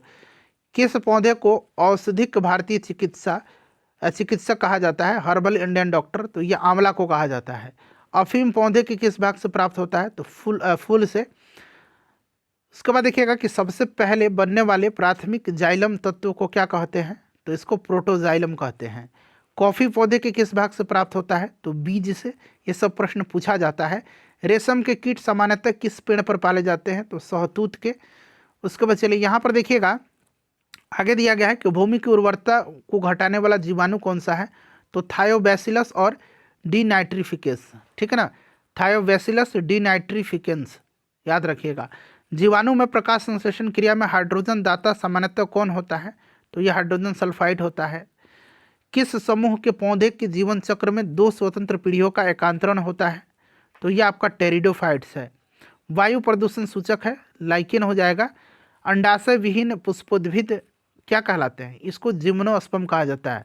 अंडाशय नहीं होता है इसमें, ठीक है, जिम्नोस्पर्म में। बरगद की शाखाओं से निकलने वाली जड़ों को क्या कहा जाता है, तो इसको कहा जाता है स्तंभ मूल। परजीवी पौधे अपने पोषद यानी कि जो होस्ट हैं उनसे किस अंग द्वारा भोजन का अवशोषण करते हैं, तो यह आपका चुस्कांक होता है। किस प्रकार के पौधों की जड़ों में द्वितीयक वृद्धि पाई जाती है, तो द्विबीजपत्री पौधों में। नागफनी में पत्तियां किस में रूपांतरित होती हैं, तो कांटों में, सूल में। गेहूं, धान और जौ में कौन सी जड़ें पाई जाती हैं, तो इसमें फाइब्रस रूट पाया जाता है। इंपॉर्टेंट है ये सब, ठीक है। रेशेदार जड़ तंत्र किन पौधों में पाया जाता है, तो ये प्राय एक बीजपत्री में पाया जाता है। कौन सा मरुद्भिद पौधा उत्तर प्रदेश के मैदानी भागों में पाया जाता है, तो एकेसिया पाया जाता है। पुष्प का सहायक अंग किसे कहा जाता है, तो बाह्य दलपुंज और दलपुंज को कहा जाता है। उसके बाद देखिए जो खाने योग्य भाग है, लहसुन और प्याज का सल्क कंद हो जाएगा, हल्दी अदरक का प्रकंद हो जाएगा, अरबी जिमी कंद का घन कंद हो जाएगा, आलू का कंद और स्तंभ कंद, ध्यान रखिएगा। हार्मोन्स विकार से भिन्न है क्योंकि हार्मोन और एंजाइम से भिन्न है, वहीं पूछा गया, विकार पढ़ा जा रहा है बार बार। हार्मोन्स एंजाइम से भिन्न है क्योंकि हार्मोन उपापचयी क्रिया में पूर्णतः प्रयुक्त होता है। जीवाणु में प्रकाश संश्लेषण उच्च पादपों से भिन्न होता है क्योंकि O2 का निष्कासन नहीं होता है। प्याज किसका परिवर्धित रूप है, तो तने का। उसके बाद चलिए यहाँ पर देख लीजिएगा, ये दिया गया है कि प्रकाश संश्लेषण यानी कि प्रकाश संश्लेषण की प्रक्रिया केवल दृश्य प्रकाश में होती है, इस चीज़ को ध्यान रखिएगा। चलिए अब आ गया कंकाल तंत्र, ठीक है ना। चलिए कंकाल तंत्र, स्केलेटन सिस्टम। देखिए मानव भ्रूण में हृदय स्पंदन कब प्रारंभ होता है, तो ये विकास के चौथे 5वें सप्ताह में। मनुष्य की खोपड़ी में कितनी अस्थियां होती हैं, तो याद रखिएगा 29, ठीक है। प्रतिवर्ती क्रियाओं का नियंत्रण केंद्र कहाँ स्थित है, तो ये आपका स्पाइनल कॉर्ड में, कशेरुक रज्जु में। वयस्क मानव में कितनी अस्थियां होती हैं, तो 206 अस्थियां। उसके बाद देखिएगा कि नाखून काटते समय दर्द नहीं होता है क्योंकि मृत नाखून जो होते हैं उसमें मृत कोशिकाओं के द्रव द्वारा बने होते हैं जिसमें रक्त संचरण नहीं होता है। मानव शरीर जो है, हमारा शरीर सबसे बड़ा दृढ़ भाग उसका कौन सा है, तो एनामेल है, दंत वल्क। शल्य क्रिया में ऑर्थोप्लास्टी का क्या कार्य है, तो जोड़ का प्रतिस्थापन करना। उसके बाद देखिए मानव शरीर में सबसे छोटी हड्डी कान की हड्डी होती है, जिसको कि स्टेपी कहा जाता है, स्टेप्स या स्टेपी, अंग्रेजी में स्टेप्स पढ़ सकते हैं। मानव शरीर की सबसे लंबी अस्थि जो है ये फीमर है, जांघ की हड्डी है ना। कशेरुक रज्जु में कितनी जोड़ी तंत्रिकाएं होती है, इंपॉर्टेंट है ये, तो इसमें 31 जोड़ी। मनुष्य के शरीर में पसलियों के कितने जोड़े पाए जाते हैं, 12 जोड़े, ठीक है। मानव शरीर के डिम्बवाहिनी नली फैलोपियन ट्यूब में शुक्राणु यानी कि स्पर्म जो है ये डिम्ब को निषेचित करता है, कहाँ पर, तो ये फैलोपियन ट्यूब में, ध्यान रखिएगा। वयस्क मानव शरीर जो होता है उसमें जल का प्रतिशत कितना होता है, तो 65%। अस्थि एवं दंत निर्माण हेतु आवश्यक कौन सा है, तो कैल्शियम और फास्फोरस है। मानव शरीर की सबसे मजबूत पेशी कौन सी है, तो जबड़ों की। उसके बाद देखिए परिवर्धनशील भ्रूण का शुष्कन जो है से कौन रक्षा करता है इससे, तो उल्ब करता है। मानव शरीर के जीवन काल में कितने दांत 2 बार विकसित होते हैं, तो 20 दांत। उसके बाद देखिएगा नेक्स्ट है, यहाँ पर देखिए कि मानव शरीर की सबसे बड़ी गुहा कौन सी है, तो कोलम, या यहाँ पर देखिए अंग्रेजी में भी दिया गया है स्प्लैंक्निक गुहा। त्वचा पर चोट लगने के बाद इसमें जो है आपका रीजेनरेशन किसके द्वारा होता है, पुनरुद्भवन, तो ये घनाकार उपकला के द्वारा। कंडरा जो है ये किसको जोड़ता है, तो पेशी को अस्थि से, और जिसको टेंडल बोला जाता है, और लिगामेंट जो है यह अस्थि को अस्थि से जोड़ता है। स्नायु एवं कंडरा कैसे उत्तक होते हैं, तो ये दोनों संयोजी उत्तक है, कनेक्टिंग टिश्यू। उसके बाद देखिएगा कि स्तनियों की अस्थि उपास्थि से भिन्न कैसे होती है, इंपॉर्टेंट है ये, तो ये हैवेर्सियन नलिकाओं के कारण। अस्थि का मैट्रिक्स किस प्रोटीन का बना होता है, तो ओसिन प्रोटीन का, इंपॉर्टेंट है ये, ठीक है। अस्थियों को कठोर बनाने वाला लौक मुख्यतः क्या होते हैं, तो कैल्शियम और मैग्नीशियम के फॉस्फेट। उसके बाद देखिए लिम्फ यानी कि लसिका में किन रुधिराणुओं की अनुपस्थिति होती है, तो आरबीसी का, लाल रुधिराणु। कौन सा प्रोटीन त्वचा, बाल, नाखून, सींग, खुर इन सब के निर्माण में सहायक है, तो ये केराटिन है। उसके बाद देखिए अस्थियों में कौन सा प्रोटीन पाया जाता है, तो ओसिन प्रोटीन, यह भी मैंने कराया आपको। अस्थियों में मुख्यतः कौन से अकार्बनिक पदार्थ पाए जाते हैं, तो कैल्शियम और मैग्नीशियम फॉस्फेट। मज्जा गुहा का निर्माण किस प्रकार की कोशिकाओं से करती हैं, तो ये आपका करती हैं ओस्टियोक्लास्ट, ठीक है ना, ओस्टियोक्लास्ट। उसके बाद देखिए अस्थियों का निर्माण किन ऊतकों से होता है, संयोजी ऊतक से। शिशुओं में कुल कितनी अस्थियां पाई जाती हैं, तो 300। मानव शरीर के किस अंग में सबसे अधिक अस्थियों की संख्या होती है, हाथ में, ध्यान रखिएगा, ठीक है। चलिए किस प्रकार की संधियों द्वारा हमारी खोपड़ी की अस्थियां परस्पर जुड़ी होती हैं, तो अचल संधि है, ये हिलती डुलती नहीं है। मनुष्य के कंकाल में जो आपका हिंज ज्वाइंट है, कब्जा संधि, उसका एक उत्कृष्ट उदाहरण किन अस्थियों की संधि से मिलता है, तो आलना और ह्यूमरस, ठीक है। चलिए उसके बाद देखिए ये क्या लिखा गया है कि मनुष्य की श्रोणी मेखला में 3 अस्थियां, इलियम, यहाँ पर देखिए इसिथियम, इलियम और प्यूबिस उपस्थित होती है। अब आइए अगला चैप्टर आ गया आपका रेस्पिरेटरी सिस्टम, श्वसन तंत्र। देखिए अगला क्या कहा गया है कि श्वसन से बाहर निकली वायु में CO2 का लगभग कितनी मात्रा होती है, 4%। अधिकतर कीट किस प्रकार श्वसन किया करते हैं, तो श्वास नली प्रणाली के द्वारा। शीत निद्रा के दौरान जो है मेढक किस अंग से श्वसन करता है, तो केवल त्वचा से। उसके बाद देखिए यातायात पुलिस शराब के नशे वाले व्यक्ति की श्वास जांच में किस गैस के मिश्रण का प्रयोग करते हैं, तो ये करते हैं पोटेशियम डाइक्रोमेट सल्फ्यूरिक एसिड का। उसके बाद देखिएगा कि ब्रीथिंग में जो श्वासोच्छ्वास होता है उससे बाहर निकली वायु में ऑक्सीजन की मात्रा कितनी होती है, तो लगभग 17%, ये सब ध्यान रख लीजिएगा। श्वसन में रुधिर का कौन सा घटक O2 का अवशोषण करता है, तो ये लाल रक्त कणिका है, ये करता है। अवायवीय श्वसन में पेशी कोशिकाएं ग्लूकोज को किस में परिवर्तित होकर के ऊर्जा उत्पादन करती है, तो लैक्टिक एसिड में। भोजन निगलते समय श्वसन मार्ग किस अंग द्वारा बंद हो जाता है, तो याद रखिएगा एपिग्लॉटिस के द्वारा। फेफड़ों में गैसों का आदान प्रदान किसके द्वारा होता है, तो रुधिर के द्वारा। क्रेब्स चक्र की क्रिया किस कोशिकांग में संपन्न होती है, काफ़ी इंपॉर्टेंट है ये, माइटोकॉन्ड्रिया, याद रखिएगा आप, ठीक है। चलिए ऑक्सी श्वसन यानी कि एरोबिक रेस्पिरेशन की क्रिया कोशिका के किस भाग में होती है, तो कोशिका द्रव और माइटोकॉन्ड्रिया दोनों, याद रखिएगा, ये भी इंपॉर्टेंट है काफ़ी। चलिए उसके बाद देखिएगा कि ग्लाइकोसिस क्रिया को ऑक्सी तथा अनॉक्सी श्वसन का सामान्य चरण माना जाता है। श्वसन द्वारा उत्पन्न ऊर्जा का संचयन किस रूप में होता है? तो एटीपी अणु में। पहाड़ों पर रहने वाले में आरबीसी की संख्या अधिक होती है क्योंकि पहाड़ पर वायु कम संघनित होती है। कार्बोहाइड्रेट तथा वसा उपापचय के प्रमुख अंतिम उत्पाद कौन सा है? CO2 और पायरुविक एसिड है, पायरुविक अम्ल है। अवायवीय श्वसन में कौन सी प्रक्रिया होती है? तो ग्लाइकोलाइसिस की प्रक्रिया। उसके बाद देखिए मानव में श्वास की दर प्रति मिनट लगभग कितनी होती है? तो 12 से 15 बार। और एक स्वस्थ जो है व्यक्ति के हृदय की धड़कनें औसत 72 बार 1 मिनट में धड़कती है। चलिए उसके बाद देखिए ग्लाइकोलाइसिस में अंत में ग्लूकोज पायरुविक अम्ल एसिड में परिवर्तित हो जाता है। ग्लाइकोसिस के एंजाइम कहाँ पाए जाते हैं? तो कोशिका द्रव्य में। उसके बाद देखिए किस कारण से ऊतकों में ऑक्सी हीमोग्लोबिन से ऑक्सीजन निकल करके ऊतक द्रव में जाती है? तो ये O2 की कमी और C2 की अधिकता के कारण। ठीक है, किस कारण से पूछा गया है। फेफड़ों की कुपिकाओं में गैसीय विनिमय किस प्रकार होता है? तो सक्रिय ट्रांसपोर्ट। मानव शरीर में श्वसन केंद्र कहाँ स्थित होता है? तो मेडुला ऑब्लंगेटा तथा पोन्स में। इंपॉर्टेंट है। फेफड़ों के ऊपर का आवरण किसका बना होता है? तो प्यूरल कला का। सर्वाधिक CO2 का परिवहन किस रूप में होता है? तो बाइकार्बोनेट के रूप में। उसके बाद देखिएगा कि क्रेब्स चक्र में ग्लूकोज के एक अणु से कितने एटीपी का अणुओं का निर्माण होता है? तो 24 एटीपी अणु का।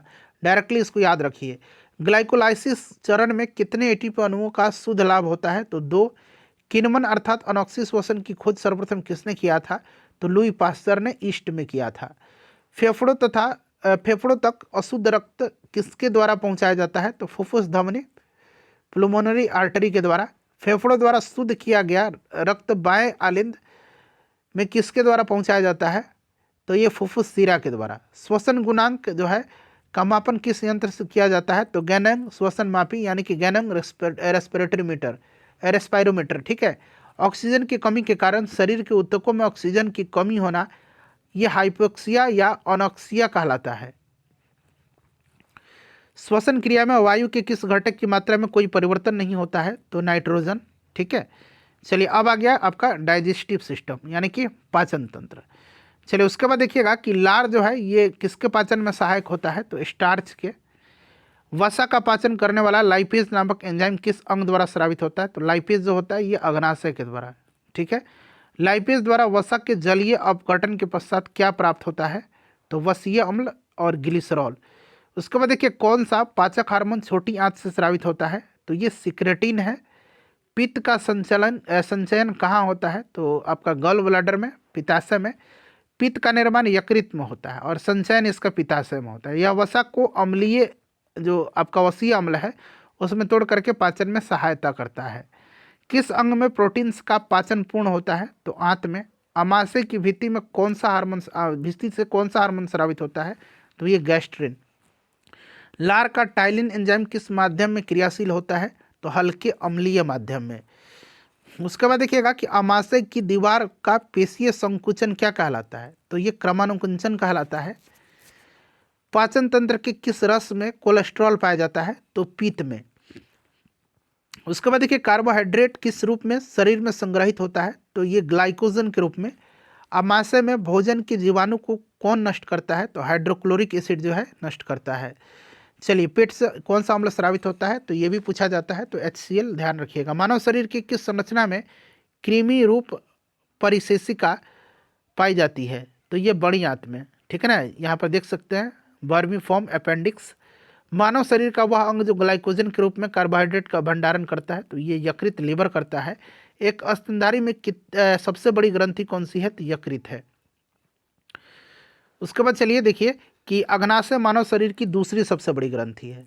ठीक है, सबसे बड़ा लीवर, उसके बाद अग्नाशय। पीलिया से कौन सा अंग प्रभावित होता है? तो यकृत होता है, पीलिया। उसके बाद देखिएगा कि पाचन क्रिया के समय आहार नाल में स्टार्च का अंतिम उत्पाद क्या है? तो ग्लूकोज है। नेक्स्ट है कि कॉड मछली के लिवर ऑयल जो है यकृत तेल में कौन सा विटामिन प्रचुर मात्रा में पाया जाता है? तो विटामिन ए। उसके बाद देखिएगा कि मम्स यानी कि गलसुआ पैरामिक्सो वायरस द्वारा फैलाई जाने वाली बीमारी है। किस वायरस द्वारा? पैरामिक्सो वायरस, जिसमें पैरोटिड ग्रंथि में सूजन, जलन एवं दर्द होने लगता है। लैंगरहंस की दीपिकाएं किस अंग में उपस्थित है? तो अग्नाशय में, और इसी की बीटा सेल से जो है इंसुलिन स्रावित होता है। मानव शरीर के किस अंग में से हार्मोनों के साथ साथ पाचक एंजाइम का भी स्रावन होता है? तो अग्नाशय से। जठर ग्रंथियां जो हैं किस अंग में पाई जाती हैं? तो ये अमाशय में पाई जाती हैं जठर ग्रंथियां। यकृत द्वारा किस प्रोटीन का संश्लेषण और संग्रह किया जाता है? तो ये फाइब्रिनोजन एवं प्रोथ्रोम्बिन के द्वारा ये रक्त का थक्का बनाते हैं। चलिए उसके बाद देखिएगा कि यकृत में उपस्थित कौन सा पदार्थ मानव शरीर में रक्त को जमने से रोकता है? तो ये हिपैरिन है। उसके बाद देखिए लंबे समय तक उपवास रखने का सर्वाधिक प्रभाव शरीर के किस अंग पर पड़ता है? तो किडनी पर। उसके बाद देखिए मानव शरीर में पाचन का अधिकांश भाग किस अंग में संपन्न होता है? तो छोटी आंत में। मानव शरीर में छोटी आंत होती है अवशोषण के लिए। मानव शिशु के जन्म लेने के 6 महीने पश्चात दांत निकालना प्रारंभ होता है, ठीक है। किस अंग के द्वारा रक्त में यूरिया पृथक किया जाता है? तो ये किडनी के द्वारा, वृक्क के द्वारा। इंसुलिन में कौन सा धातु उपस्थित होता है? तो जिंक होता है, जस्ता होता है। उसके बाद देखिए यहाँ पर देखिए ये लिखा गया है कि मानव शिशुओं में सर्वप्रथम मध्यवर्ती इंसाइजर दांत निकलता है। कौन सा दांत निकलता है? तो मध्यवर्ती इंसाइजर, ठीक है ना, सेंट्रल इंसाइजर। चलिए उसके बाद देखिए उत्सर्जन तंत्र, ये वाला चैप्टर आ गया। चलिए थोड़ा सा बड़ा कर दे रहा हूँ। मानव शरीर में यूरिया का निर्माण किस अंग में होता है? तो यूरिया का निर्माण लीवर में होता है। एल्कोहल के निराविशन के लिए कौन सा अंग उत्तरदायी है? तो यह यकृत है, ठीक है। निराविशन यानी कि डिटॉक्सिफिकेशन। मानव के शरीर में खून के शुद्धिकरण की प्रक्रिया को क्या कहते हैं? तो इसको डायलिसिस बोला जाता है। मानव शरीर में जो है सर्वाधिक विषाक्त पदार्थ कौन सा है मानव शरीर से उत्सर्जित? अमोनिया है। मूत्र की मात्रा का नियंत्रक कौन सा है? तो एडीएच है, ठीक है ना, एंटी ड्यूरेटिक हार्मोन, याद रखिएगा, एवं एल्डोस्टेरोन। एक वयस्क स्वस्थ मनुष्य द्वारा एक दिन में उत्सर्जित मूत्र की मात्रा कितना लीटर है? तो लगभग 1.5 लीटर। कौन सी औषधि मूत्र के स्राव को प्रोत्साहित करती है? तो डाईयूरेटिक। उसके बाद देखिएगा कि विल्स रोग में कौन सा अंग प्रभावित होता है? तो ये किडनी होता है। उसके बाद देखिएगा कि हेमिकार्डिटा संकेत जीवों में किस अंग द्वारा उत्सर्जन होता है? तो कोशिका गुच्छा के द्वारा। उसके बाद देखिएगा कि विभिन्न जंतुओं में यूरिया उत्सर्जी अंग, मनुष्य में तो आपको पता है वृक्क हो जाएगा, अमीबा में त्वचा सतह और रिक्तिका, केचुआ में उत्सर्जिकाएं, झींगा में हरित ग्रंथियां। देखिएगा एक हरा झींगा जब देखिएगा ना उसको फोड़ के बनाते हैं ना तो उसमें हरा रंग का होता है। फीता कृमि में देखिएगा फ्लेम कोशिका, ऑर्थोपोडा में मैलपीगी नलिकाएं, सिलेंट्रेटा में त्वचा मुख। अच्छा वृक्क में जो पथरी होती है kidney stone, uric acid, calcium oxalate तथा कैल्शियम फॉस्फेट के कारण बनती है, ठीक है। ये तीनों याद रखिएगा, यूरिक एसिड, कैल्शियम ऑक्सलेट और कैल्शियम फॉस्फेट के कारण। गुर्दे की कार्यात्मक इकाई नेफ्रॉन है, ठीक है, किडनी की। नाखून में कौन सा प्रोटीन पाया जाता है? तो नाखून, बाल, ये सब बताया था अभी ना, केराटिन। वृक्क यानी कि किडनी के काम न करने पर रक्त में यूरिया की मात्रा बढ़ जाती है, इससे क्या कहते हैं? इसको यूरीमिया बोलते हैं। अच्छा ये वाला फैक्ट देख लीजिएगा कि डाईयूरेसिस की स्थिति में ग्लूकोज का उत्सर्जन बढ़ जाता है, ठीक है। चलिए अब आइए यहाँ पर देखते हैं कि मनुष्य में किस प्रकार का उत्सर्जन पाया जाता है। तो इसमें यूरियोटेलिक उत्सर्जन पाया जाता है। यूरोक्रोम का निर्माण कैसे होता है? तो यह आपका लाल रुधिर कणिकाओं के हीमोग्लोबिन से, ठीक है। अच्छा किडनी से प्रति मिनट औसत रक्त प्रवाह कितना होता है? तो 1 से 1.2 लीटर प्रति मिनट होगा ना। चलिए वृक्क नलिकाओं के दूरस्थ कुंडलित भाग से मुख्यतः किसका पुनर्अवशोषण होता है? सोडियम क्लोराइड का। वृक्क के चारों ओर पाए जाने वाले झिल्ली नुमा आवरण को क्या कहते हैं? तो इसको पेरिटोनियम बोला जाता है। वह बीमारी जिसमें मूत्र के साथ रक्त आता है उसको क्या बोलते हैं? इसको हीमोटूरिया बोला जाता है। शरीर में संपूर्ण रक्त किसके माध्यम से शुद्ध होता है? तो किडनी के माध्यम से। केचुआ मुख्य रूप से जो है अमोनिया उत्सर्जक जंतु है, ठीक है, किंतु पर्याप्त जल न प्राप्त होने पर ये यूरियोटेलिक हो जाता है, यानी कि यूरिया उत्सर्जक हो जाता है।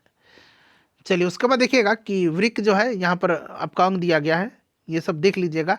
रुधिर से मूत्र के रूप में अत्यधिक जल और नाइट्रोजनी अवशिष्ट पदार्थ जैसे कि यूरिया आदि का उत्सर्जन। फेफड़ा जो है ये ऑक्सीजन और कार्बन डाइऑक्साइड का आदान प्रदान करता है। यकृत जो है ये नाइट्रोजन पदार्थ का निष्कर्षण करता है। आंत जो है कैल्शियम और धातुओं के लवण की आवश्यकताओं से अधिक मात्रा का उत्सर्जन करता है। उसके बाद देखिए जलीय प्राणियों में नाइट्रोजन विनिमय जो है से उत्पादित कौन सा होता है, अमोनिया। गठिया रोग जो होता है तो इसका क्या कारण है, तो रक्त में प्रवाहित यूरिक एसिड का सोडियम यूरेट के क्रिस्टलों के रूप में जोड़ों में एकत्रित होना। जोड़ा पर होता है गठिया रोग, जो ज्वाइंट होता है ना, दर्द करता है। आमाशय की दीवार का पेशीय संकुचन क्या कहलाता है, तो ये क्या कहलाता है, ये कहलाता है पेरिस्टलासिस। ठीक है, चलिए अब आ गया नर्वस सिस्टम। देखिएगा कि मानव शरीर की प्रतिवर्ती क्रिया का नियंत्रण केंद्र कहाँ पर स्थित है, मेडुला ऑब्लंगेटा। ठीक है, हृदय की धड़कन की गति किसके द्वारा जो है बढ़ती है, तो अनुकंपी तंत्रिका के द्वारा। उसके बाद देखिएगा कि मोटर स्किल, प्रेरक कौशल, मोटर स्किल मस्तिष्क के कौन से भाग के साथ संबंधित है, तो आपका फ्रंटल लोब, ललाट भाग। उसके बाद देखिएगा कि मानव के मस्तिष्क का सबसे बड़ा भाग कौन सा है, तो यहाँ पर देख सकते हैं रोम्बेन सिफेलॉन, थोड़ा सा डिफिकल्ट नाम है। तंत्रिका तंत्र के अध्ययन को तंत्रिका विज्ञान यानी कि न्यूरोलॉजी कहा जाता है। उसके बाद देखिए कम नींद आने के लिए किस चिकित्सा शब्दावली का प्रयोग किया जाता है, तो इसको कहा जाता है इंसोमिया, इंसोमनिया, स्लीपलेसनेस। ठीक है ना, अनिद्रा।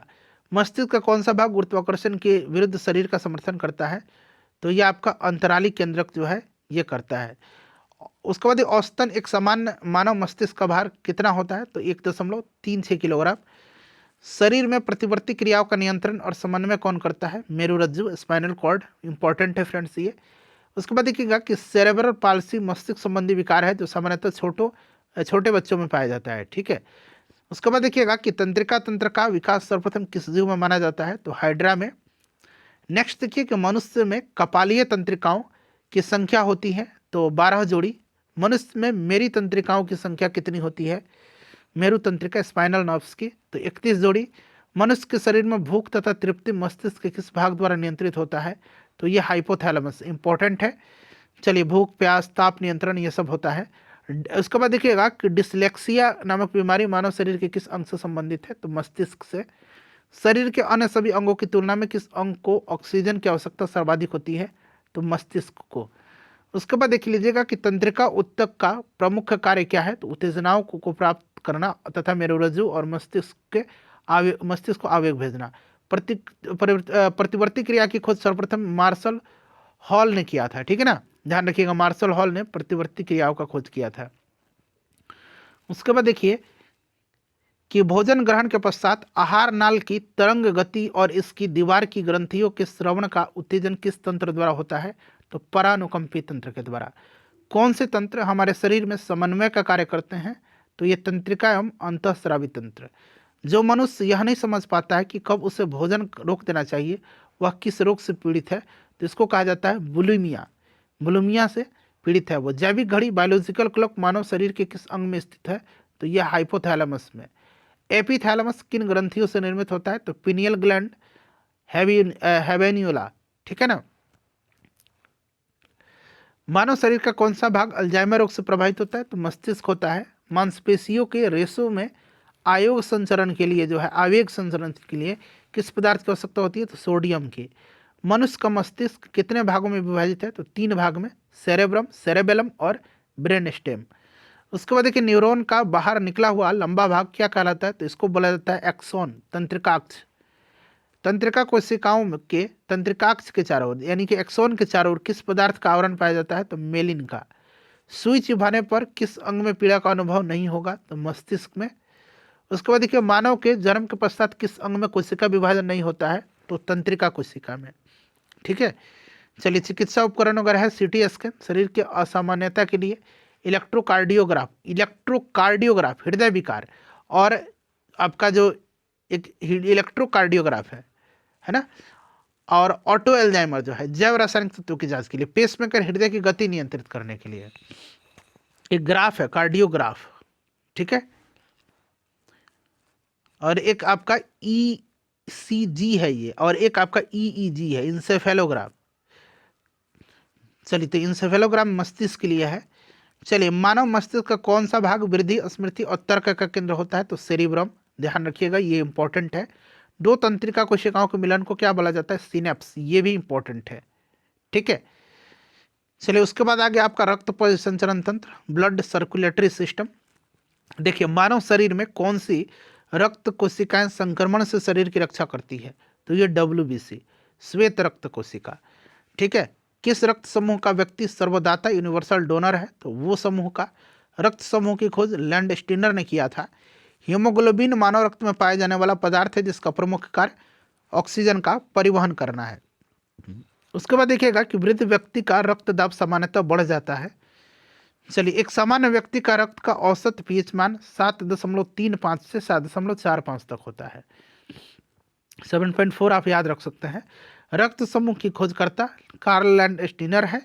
RH फैक्टर जो है, RH कारक का नाम किस जंतु से संबंधित है, तो बंदर से। AB रक्त समूह किसी भी व्यक्ति से जो है रक्त ले सकता है, इसलिए उसे सार्वभौमिक प्राप्तकर्ता कहा जाता है। श्वेत रुधिर कोशिकाओं का प्रमुख कार्य शरीर की प्रतिरक्षा करना है। उसके बाद देखिए, रुधिर के जमने में किस खनिज का आवश्यकता होती है, तो कैल्शियम की। लाल रक्त कणिकाएं शरीर के किस अंग में नष्ट हो जाती है, तो प्लीहा में। RBC का कब्र बोला जाता है इसको। मनुष्य का औसत रक्तचाप कितना होता है, तो 120/80 mmGH। ठीक है ना, mmG ये जरूर याद रखें, mmHg। ठीक है, mmHg। रक्त किस प्रकार का ऊतक है, तो ये तरल संयोजी ऊतक है ना। चलिए, यदि एक पिता का रक्त वर्ग A और माता का O है, तो उसकी संतान रक्त वर्ग कौन सा हो सकता है, तो A अथवा O होगा। रुधिर प्लाज्मा में प्रतिरक्षी प्रोटीन्स किसके कारण निर्मित होते हैं, तो लिम्फोसाइट। दिल का दौरा पड़ने के 1 घंटे जो है पहले घंटे को किस नाम से जाना जाता है, तो गोल्डन आवर बोला जाता है इसको। और रुधिर में रक्त कणिकाओं की अत्यधिक मात्रा में उपस्थिति को किस रोग के नाम से जाना जाता है, तो ल्यूकेमिया अथवा कैंसर। उसके बाद चलिए देखिएगा कि रक्त का थक्का बनाने के दौरान होने वाली अभिक्रिया, मैंने बताया था ना कि ये फाइब्रिन जो है रक्त का थक्का बनाता है। देखिएगा, थ्रोम्बोप्लास्टिन प्लस प्रोथ्रोम्बिन और कैल्शियम ये थ्रोम्बिन बनाएगा। फिर थ्रोम्बिन और फ्राइबिनोजन ये फ्राइबिन बनाएगा, और फ्राइबिन और जो आपका रुधिर अणु है, रुधिर का कण जो है, ये आपका रक्त का थक्का बना देगा। तो फ्राइबिनोजन, थ्रोम्बिन, प्रोथ्रोम्बिन याद रखिएगा। जैविक क्रिया को तेज करने में कौन सा पदार्थ उत्तरदायी है, तो एंजाइम है। चलिए, प्रतिजन यानी कि एंटीजन एक ऐसा पदार्थ है जो प्रतिरक्षी का निर्माण को उद्दीप्त करता है। ठीक है, और इसकी मुख्य विशेषता प्रतिरोधियों के निर्माण को प्रेरित करना है। रक्त को हृदय तक पहुंचाने वाली धमनियां क्या कहलाती है, तो इसको हृदय धमनियां कहा जाता है। लाल रक्त कणिका मुख्यतः कहाँ पाई जाती है, तो अस्थि मज्जा में। कहाँ बनती हैं, तो अस्थि मज्जा में। जीवन काल 120 दिन का होता है RBC का। प्लाज्मा में जल का प्रतिशत लगभग 90% होता है। स्टार्च के जल अपघटन से कौन सा एंजाइम बनता है, तो एमाइलेज, इंपॉर्टेंट है ये। चलिए, रक्त का थक्का बनने में फ्राइबिन में परिवर्तन थ्रोम्बिन एंजाइम के कारण होता है। ये सब टर्म मैंने बताया था ना, याद रखिएगा आप।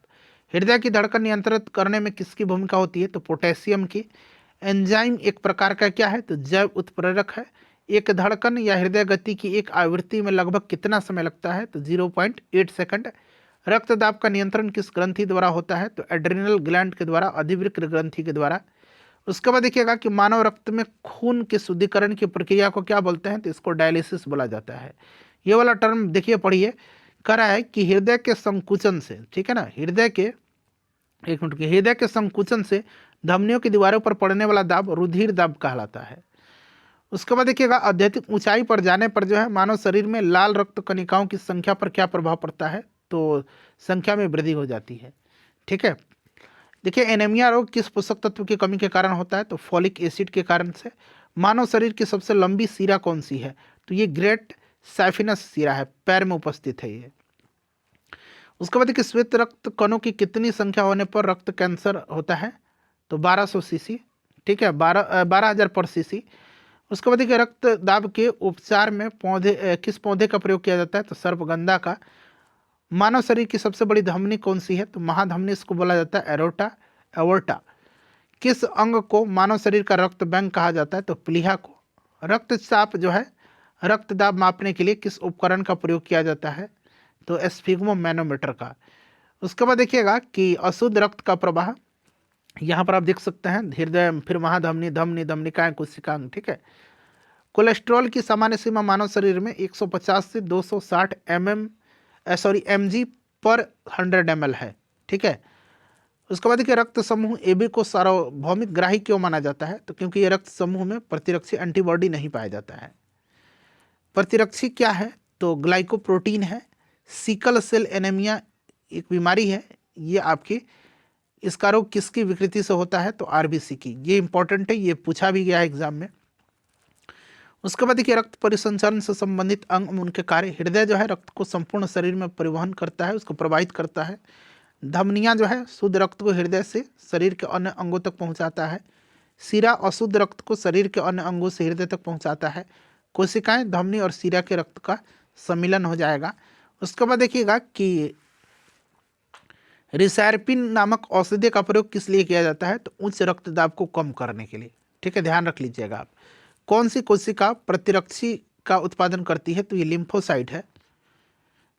उसके बाद देखिए रक्त में उपस्थित प्रमुख पदार्थ, तो आपका क्या क्या होगा? रक्त प्लाज्मा, एल्बुमिन, ग्लोबुलिन और फ्राइबिनोजन।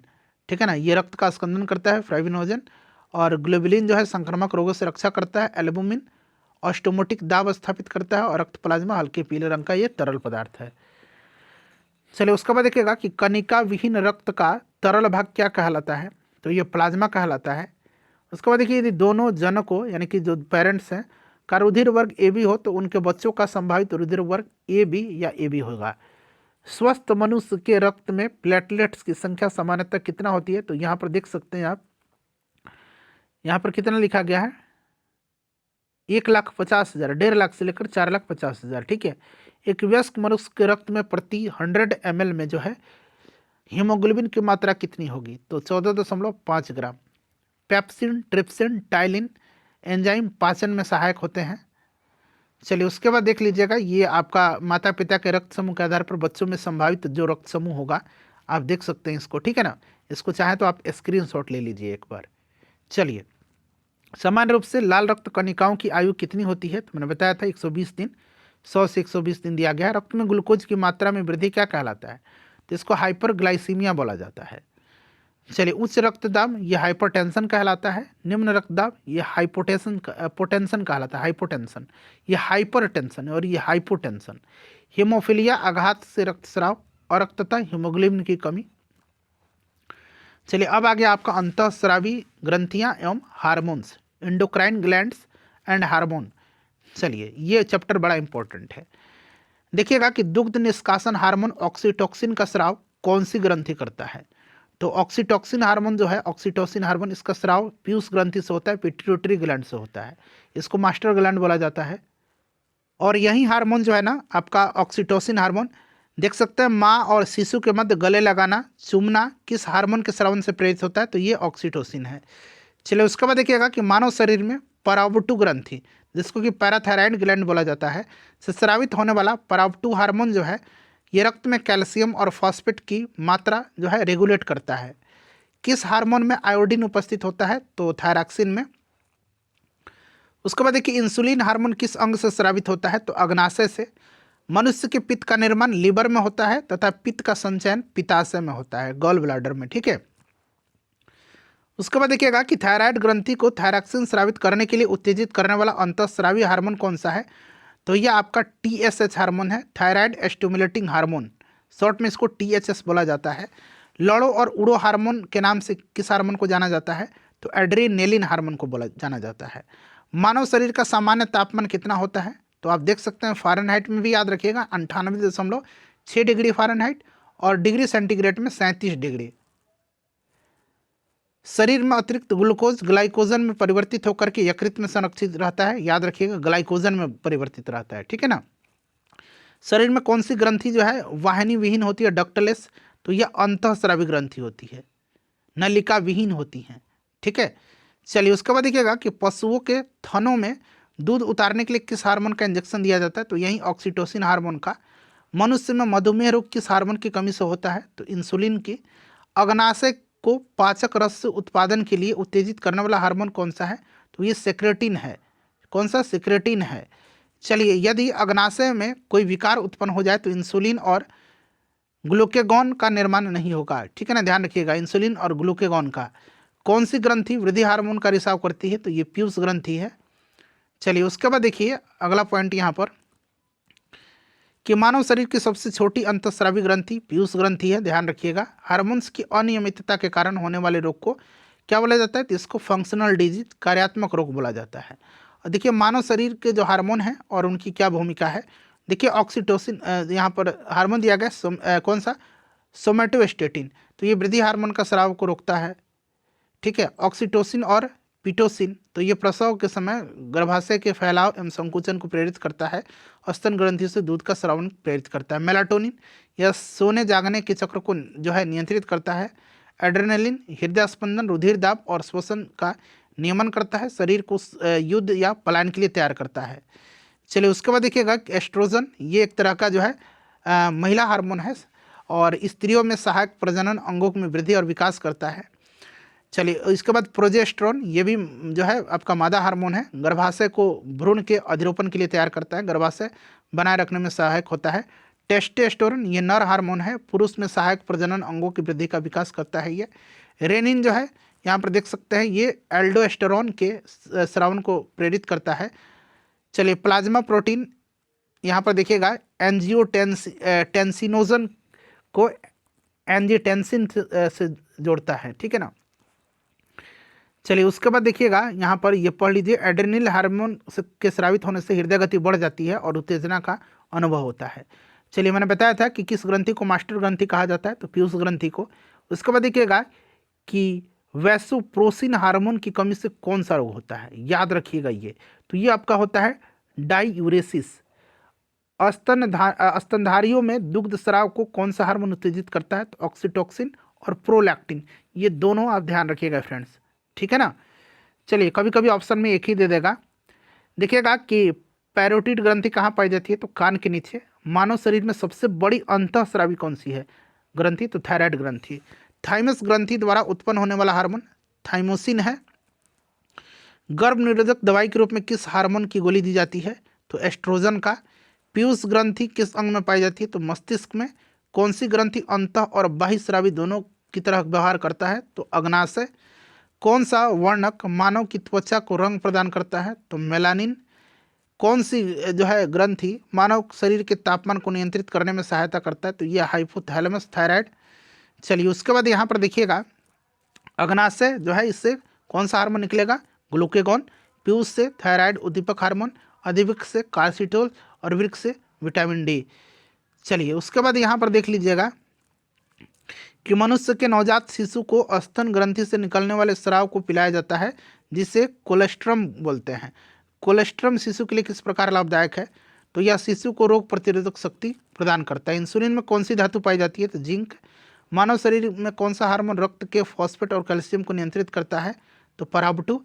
हार्मोन शरीर के उपापचय, वृद्धि, जनन, रुधिर दाब, रुधिर में जल और लवण की मात्रा आदि का नियंत्रण करते हैं।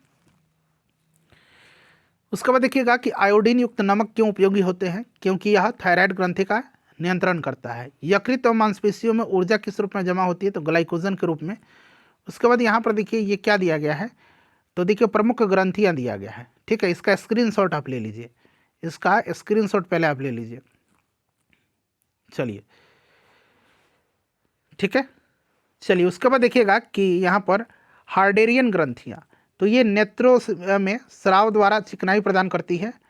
उसके बाद देखिए यूट्रिकलुर ग्रंथियाँ, ये कॉकरोच और कीटों के मादा जननांगों की ग्रंथि हैं। आंत ग्रंथियाँ कशेरुकी प्राणियों की आंतों में स्थित होता है। श्लेष्मस जो श्लेष्म ग्रंथि है, मेढक की त्वचा में म्यूकस का स्राव होता है, तो ये आप देख लीजिएगा। ठीक है ना। प्रोस्टेट ग्रंथियाँ स्तनधारी और केंचुए के नर जननांगों की सहायक ग्रंथि है, ये सब पढ़ लीजिएगा आप। ठीक है।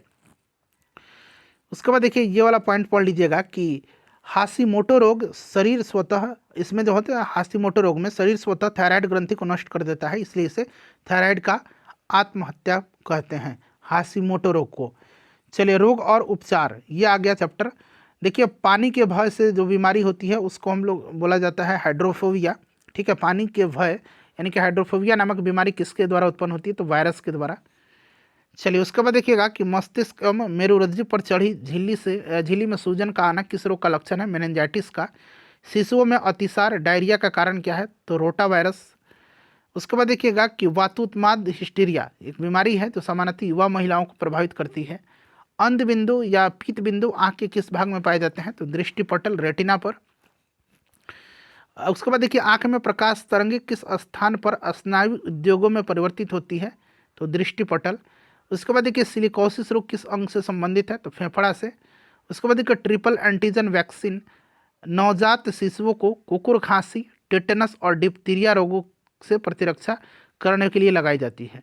ट्रिपल एंटीजन जिसको कि हम लोग क्या बोलते हैं बताइए, डीपीटी का। ठीक है, चलिए मलेरिया रोग किस जीव के कारण होता है, तो ये प्रोटोजोआ है। ठीक है, भोजन विषाक्तता किस जीवाणु के कारण होता है, तो सैल्मोनेला बैसिलाई, याद रखिएगा। मम्स, रेबीज, हर्बीज ये सब जो विषाणु के द्वारा होते हैं। जल में किसकी अधिकता के कारण इताई इताई रोग होता है, तो कैडमियम के कारण। ठीक है, चलिए उसके बाद देखिएगा कि फेनिल कीटोन्यूरिया रोग है एक, ये मानसिक जड़ता से संबंधित है। पोटेशियम अल्पता किससे संबंध है, तो निम्न रक्तचाप से। अनुवांशिक रोग लिंग संलग्न, ये आपका रॉयल हीमोफिलिया है। भारत में मलेरिया के 65% रोगों के लिए पी वाई वैक्स जो है यहाँ पर अंग्रेजी में देखिए लिखा गया है, परजीवी उत्तरदायी है। हीमोफीलिया जो है एक अनुवांशिक विकार है जिससे रक्त का स्कंदन नहीं होता है। खसरा की बीमारी होती है तो ये वायरस से होती है। चलिए, और पेयजल में जो है नाइट्रेट की मात्रा अधिक होने से जो है ना बच्चों में ब्लू बेबी सिंड्रोम नामक रोग होता है। उसके बाद चलिए यहाँ पर देखिएगा कि डेंगू बुखार होने पर मानव शरीर में किसकी कमी होने लगती है, तो प्लेटलेट्स की कमी, प्लेटलेट डाउन होता है। मलेरिया में कौन सा अंग प्रभावित होता है, तो प्लीहा। मलेरिया प्लाज्मोडियम नामक परजीवी की खोज किस वैज्ञानिक ने किया था, तो रोनाल्ड रॉस ने किया था। ट्यूमर की पहचान के लिए किस रेडियोधर्मी समस्थानिक का प्रयोग किया जाता है, तो आर्सेनिक 74 का। यदि मूत्र के साथ एल्ब्यूमिन की मात्रा आ रही हो तब किडनी के प्रभावित होने की संभावना होती है। साल्क टीका किस रोग से संबंधित है, जोनस साल्क ने खोज किया था पोलियो का टीका। साल्क टीका का आविष्कार जोनस साल्क ने 1952 में किया था। एथलीट फुट बीमारी जो है ये आपका किससे होती है, तो फंगस से होती है। चलिए उसके बाद देखिए मनुष्य के शरीर में रक्त प्रवाह की गति मापने के लिए किस रेडियो एक्टिव तत्व का उपयोग किया जाता है, तो सोडियम का। ठीक है, रेडियो सोडियम। पॉलिश युक्त चावल के सेवन से कौन सा रोग होने की संभावना होती है, तो बेरी। प्लाज्मोडियम परजीवी का वाहक कौन सा जो है जीव है, मच्छर है। उसके बाद देखिए हानिकारक विकिरणों से मनुष्य के अंगों में से मस्तिष्क सबसे कम प्रभावित मस्तिष्क होता है विकिरण से, और सबसे ज़्यादा आँख होता है। MRI का पूर्ण रूप फुल फॉर्म पूछा गया तो मैग्नेटिक रेजोनेंस इमेजिंग। ठीक है, चलिए BMD परीक्षण किसकी पहचान के लिए किया जाता है, तो यह आपका ऑस्टियोपोरोसिस के लिए। अस्थिर रंगरता एक बीमारी है। उसके बाद देखिए कौन सा मच्छर जीका वायरस का वाहक है, तो एडिज मच्छर। मधुमेह के उपचार में होने वाला हार्मोन इंसुलिन का आविष्कार किसने किया था, तो FG बेंटिंग ने।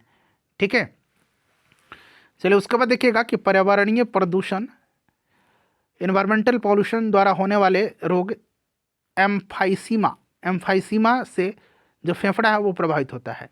मानव शरीर का कौन सा अंग एल्जाइमर रोग से प्रभावित होता है, तो मस्तिष्क। पोलियो एक वायरस से होने वाला रोग है और इसका वायरस जो है दूषित भोजन तथा जल के माध्यम से शरीर में प्रवेश करता है।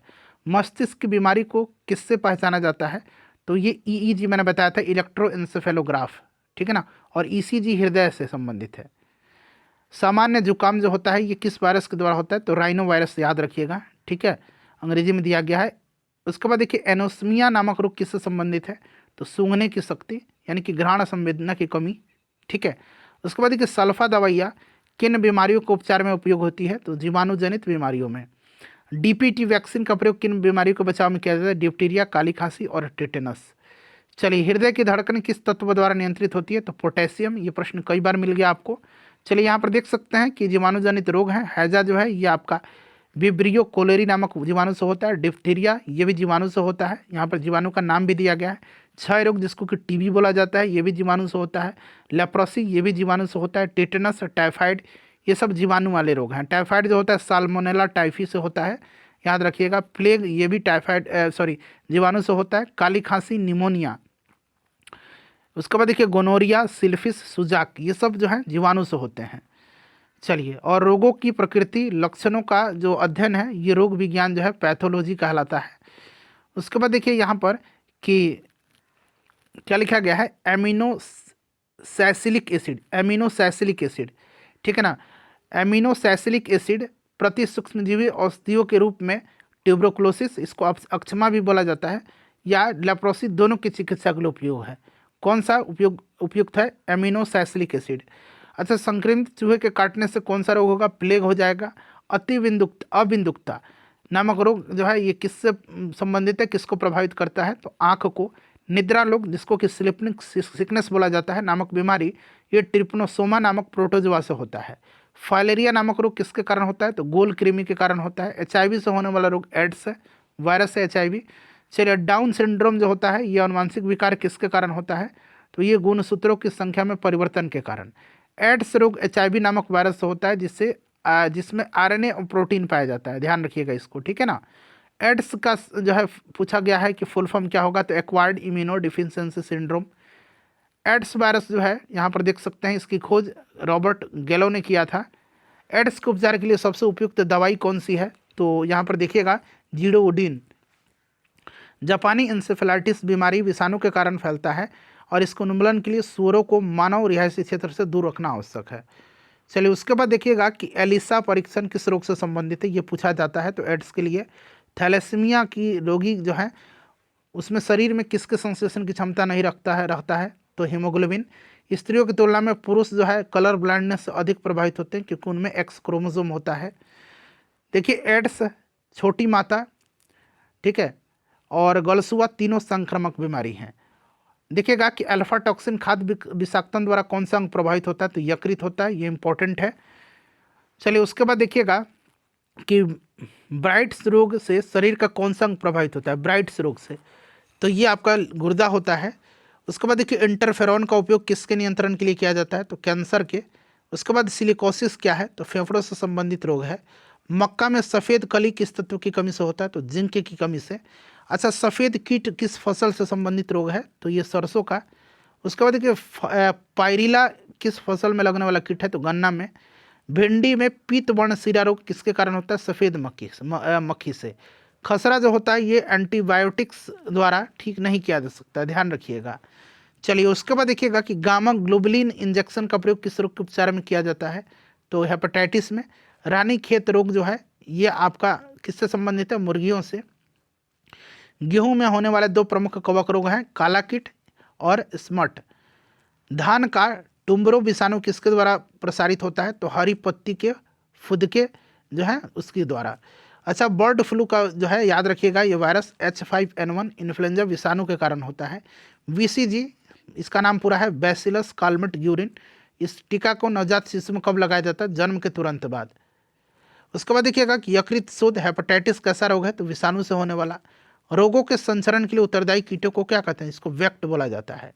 थैलेसीमिया जो है एक अनुवांशिक बीमारी है और यह किसको प्रभावित करता है? तो ब्लड को, रुधिर को थैलेसीमिया प्रभावित करता है। चलिए, उसके बाद देखिए, पशुओं में जो है प्रोटोजोआ रोग है, ये सब दिया गया है, इसको आप पढ़ सकते हैं। चलिए देखिए, बीटा कोशिका कोशिका के बाहर के आक्रमणकारियों को नष्ट करती है, जबकि टी कोशिका संक्रमित कोशिकाओं को नष्ट करती है। टी कोशिका संक्रमित कोशिकाओं को नष्ट करती है, जबकि जो है बीटा कोशिका जो है ये बाहर के जो आक्रमणकारी होते हैं कोशिका के बाहर के, उनको नष्ट करती है। चलिए, उसके बाद देख लीजिएगा, यहाँ पर विषाणु जनित रोग दिया गया है। तो ये रोग आपका छोटी माता है, ये वायरसिला वायरस से होता है। खसरा होता है मोरबिली वायरस से। पोलियो वायरस से। रेबीज होता है रेबीज वायरस से। चेचक होता है वेरियोला वायरस, चेचक वेरियोला वायरस। और छोटी माता वेरिसेला वायरस। उसके बाद हर्पीज जो होता है ये हर्पीज वायरस से होता है। एड्स जो होता है ये HIV वायरस से होता है। तो ये सब आपके वायरस से होने वाले रोग हैं। कोविड-19 देखिए कोरोना वायरस से होता है। उसके बाद देखिएगा, ग्लाइकोमा किस अंग का रोग है? तो नेत्र का, आंख का ग्लाइकोमा है। उसके बाद देखिए, पोलियोमाइलेटाइस रोग किसके फैलाव से होता है? तो विषाणु से। रक्त में RH क्या है? तो ये RH फैक्टर जो है प्रतिजन है। टीका रोग जो है ये मूंगफली का रोग है। हाइड्रोफोबिया रोग जो है ये आपका रेबीज वायरस के कारण होता है।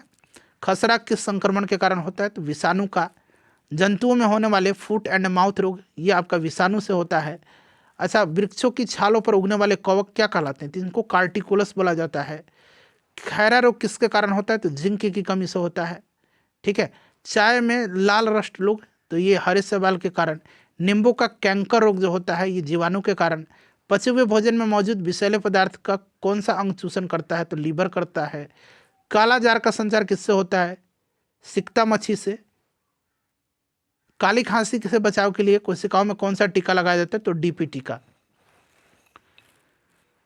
चलिए, उसके बाद यहाँ पर देख सकते हैं प्रोटोजोआ जनित रोग है। तो ये मलेरिया है, उसके बाद एमीबिएसिस है, कालाजार है, पायरिया है, सोने की बीमारी है, ठीक है, जो ट्रिप्नोसोमा नामक जो आपका प्रोटोजोआ है उसके कारण होता है, पायरिया एंट अमीबा जिंजिबेलिस नामक प्रोटोजोआ से होता है, कालाजार लिस्मेनिया नामक प्रोटोजोआ से, और एंट अमीबा सिंप्लेक्स नामक से ये एमीबिएसिस होता है, और मलेरिया प्लाज्मोडियम से होता है। उसके बाद यहाँ पर देख लीजिए फुफ्फुस धुलमियाता, ठीक है ना, ये कोयला खनन के उद्योगों में होता है। चलिए उसके बाद देखिएगा यहाँ पर अब जो है कृमि जनित रोग है, तो ये आपका फाइलेरियसिस है, वुचेरिया ब्रैंकोफाइटाई, उसके बाद टीनियसिस है, एस्कोरियसिस है, ये सब होता है, कवक से होने वाले रोग हो गए ये, ठीक है। चलिए उसके बाद देखिए ये आपके पादप के जो रोगकारी कवक हैं उनका दिया गया है, जैसे आलू में पूर्व यहाँ पर देखिए अगमारी, ये किसके कारण होता है, ये सब थोड़ा सा दिया गया है, आप इसको पढ़ सकते हैं, ठीक है, बट उतना इम्पोर्टेंट ये नहीं है। चलिए उसके बाद देखिएगा कि अब विविध आ गया, ये मिसलेनियस वाला आपका चैप्टर है, बड़ा इंपॉर्टेंट है, देख लीजिए। अनुवांशिक विज्ञान का जनक तो ग्रेगर जॉन मेंडल को कहा जाता है। एजोला एक जलीय फर्न है जो जैविक उर्वरक के रूप में प्रयोग किया जाता है क्योंकि यह नील हरित शैवाल का सहचारी है, एजोला, ठीक है। अनुवांशिकता की इकाई को क्या कहते हैं, तो जीन कहा जाता है। सोयाबीन में नाइट्रोजन स्थिरीकरण के लिए किस बैक्टीरिया का प्रयोग होता है, तो राइबोजियम जैपोनिकम का। मेंडल ने अपने वंशागत नियमों को प्रतिपादित करने के लिए किस पौधे पर प्रयोग किया था, तो ये मटर का, हमने देखा भी है। डीएनए में पाए जाने वाला जो है टायरोसिन यौगिक यमीनो अम्ल का निर्माण नहीं करता है, इस चीज़ को ध्यान रखिएगा। जैविक उर्वरक के रूप में सूक्ष्मजीवों का प्रयोग होता है, कौन सा, तो साइनोबैक्टीरिया का। अच्छा, जीवों में अनुवांशिक लक्षण किसके माध्यम से संतानों में जाती है, तो ये क्रोमोसोम के द्वारा। पुरुष सेक्स हार्मोन कौन सा है, तो टेस्टोस्टेरोन, ठीक है। अच्छा, कौन सी ग्रंथि को एक विशेष हार्मोन का स्राव करने के लिए आयोडीन की आवश्यकता होती है, जिसकी कमी से घेंघा होता है, ग्वाइटर, तो ये थायराइड है। प्राणियों में आहार, श्वसन और संश्लेषण, उपापचय, मेटाबॉलिज्म के 3 प्रमुख गुण हैं, ध्यान रखिएगा। स्वेद वाष्पन की प्रक्रिया किससे संबंधित है, तो ऊष्मा शोषक क्रिया। कोलेस्ट्रॉल क्या है, तो जंतु वसा में उपस्थित वसीय अल्कोहल। कार्बन डेटिंग विधि का प्रयोग किसकी आयु निर्धारण लिए किया जाता है, तो ये फॉसिल्स के जो है जीवाश्मों के। चलिए उसके बाद देखिएगा कि हाँ, यहाँ पर देखिए प्रथम जो है डायनोसोरियम केंद्र कहाँ स्थापित है, हैदराबाद में। भोजन वनस्पति घी की अपेक्षा तेल में बनाना स्वास्थ्य के लिए लाभदायक क्यों माना जाता है, क्योंकि तेल में असंतृप्त वसाएं होती है। उसके बाद देखिए फेरोमोन्स किस में पाए जाते हैं, तो फेरोमोन्स जो है ये कीटों में पाए जाते हैं। आयोडीन किससे प्राप्त होता है, तो याद रखिएगा ये इम्पॉर्टेंट है, लैमिनेरिया शैवाल से। ट्रैकोमा बीमारी किस अंग से संबंधित है, तो ये आँख से संबंधित है। स्थानीय वनस्पतियों का संग्रह क्या कहलाता है, तो ये हर्बेरियम कहलाता है। उसके बाद देखिएगा कि देश का पहला बायोडीजल संयंत्र किस राज्य में स्थापित किया गया, तो ये आंध्र प्रदेश में। गुर्दे की पत्थरी को किरणों द्वारा तोड़ना क्या कहलाता है, तो ये लिथोट्रिप्सी कहलाता है। उसके बाद देखिए शरीर के आंतरिक भागों के अवलोकन के लिए प्रयोग में आने वाली परिकलित टोमोग्राफी के लिए एक्स किरणें प्रयोग में लाई जाती हैं, इंपॉर्टेंट है ये, ध्यान रखिएगा। उसके बाद देखिए शांति स्वरूप भटनागर पुरस्कार किस क्षेत्र में दिया जाता है, तो ये दिया जाता है विज्ञान के क्षेत्र में। पर्णहरित यानी कि क्लोरोफिल में कौन सा मुख्य तत्व पाया जाता है, तो मैग्नीशियम। उसके बाद देखिए पेनिसिलिन का आविष्कारक कौन है, तो पेनिसिलिन का आविष्कार किया था अलेक्जेंडर फ्लेमिंग ने। कृत्रिम रेशम आर्टिफिशियल सिल्क को किस नाम से जाना जाता है, तो रेयॉन के नाम से। अच्छा, 2,4-D ये देखिएगा डाइक्लोरोफिनॉक्सीएसिटिक एसिड है, इसका प्रयोग किस रूप में किया जाता है, तो ये शाकनाशी है, हर्बिसाइड है। एक परजीवी पर दूसरे परजीवी के आश्रित रहने की स्थिति क्या है, तो उपपरजीविता। उसके बाद देखिएगा कि आँख की सुग्राहता किस अंग के लिए सबसे अधिक है, तो ये पीला, किस रंग के लिए, तो ये पीला और हरा के लिए, ठीक है। उसके बाद देखिएगा ये चार्ल्स डार्विन जो है ब्रिटिश वैज्ञानिक हैं, इन्होंने द ओरिजिन ऑफ स्पीसीज नामक पुस्तक की रचना की है, ठीक है। चलिए उसके बाद देखिएगा कि बायोडीजल बनाने के लिए किस वनस्पति का प्रयोग किया जाता है, तो ये जेट्रोफा यानी कि रतन जोत का। उसके बाद देखिए ऊर्जा के वैकल्पिक स्रोतों के संदर्भ में जैव ईंधन एथेनॉल किससे प्राप्त किया जाता है, तो गन्ना और मक्का से। वाइट लेग हॉर्न किसकी एक किस्म है, तो ये आपका चिकन की है। उसके बाद देखिएगा कि दीमक को अन्य किस नाम से जाना जाता है, तो इसको व्हाइट अंट बोला जाता है, श्वेत चींटी।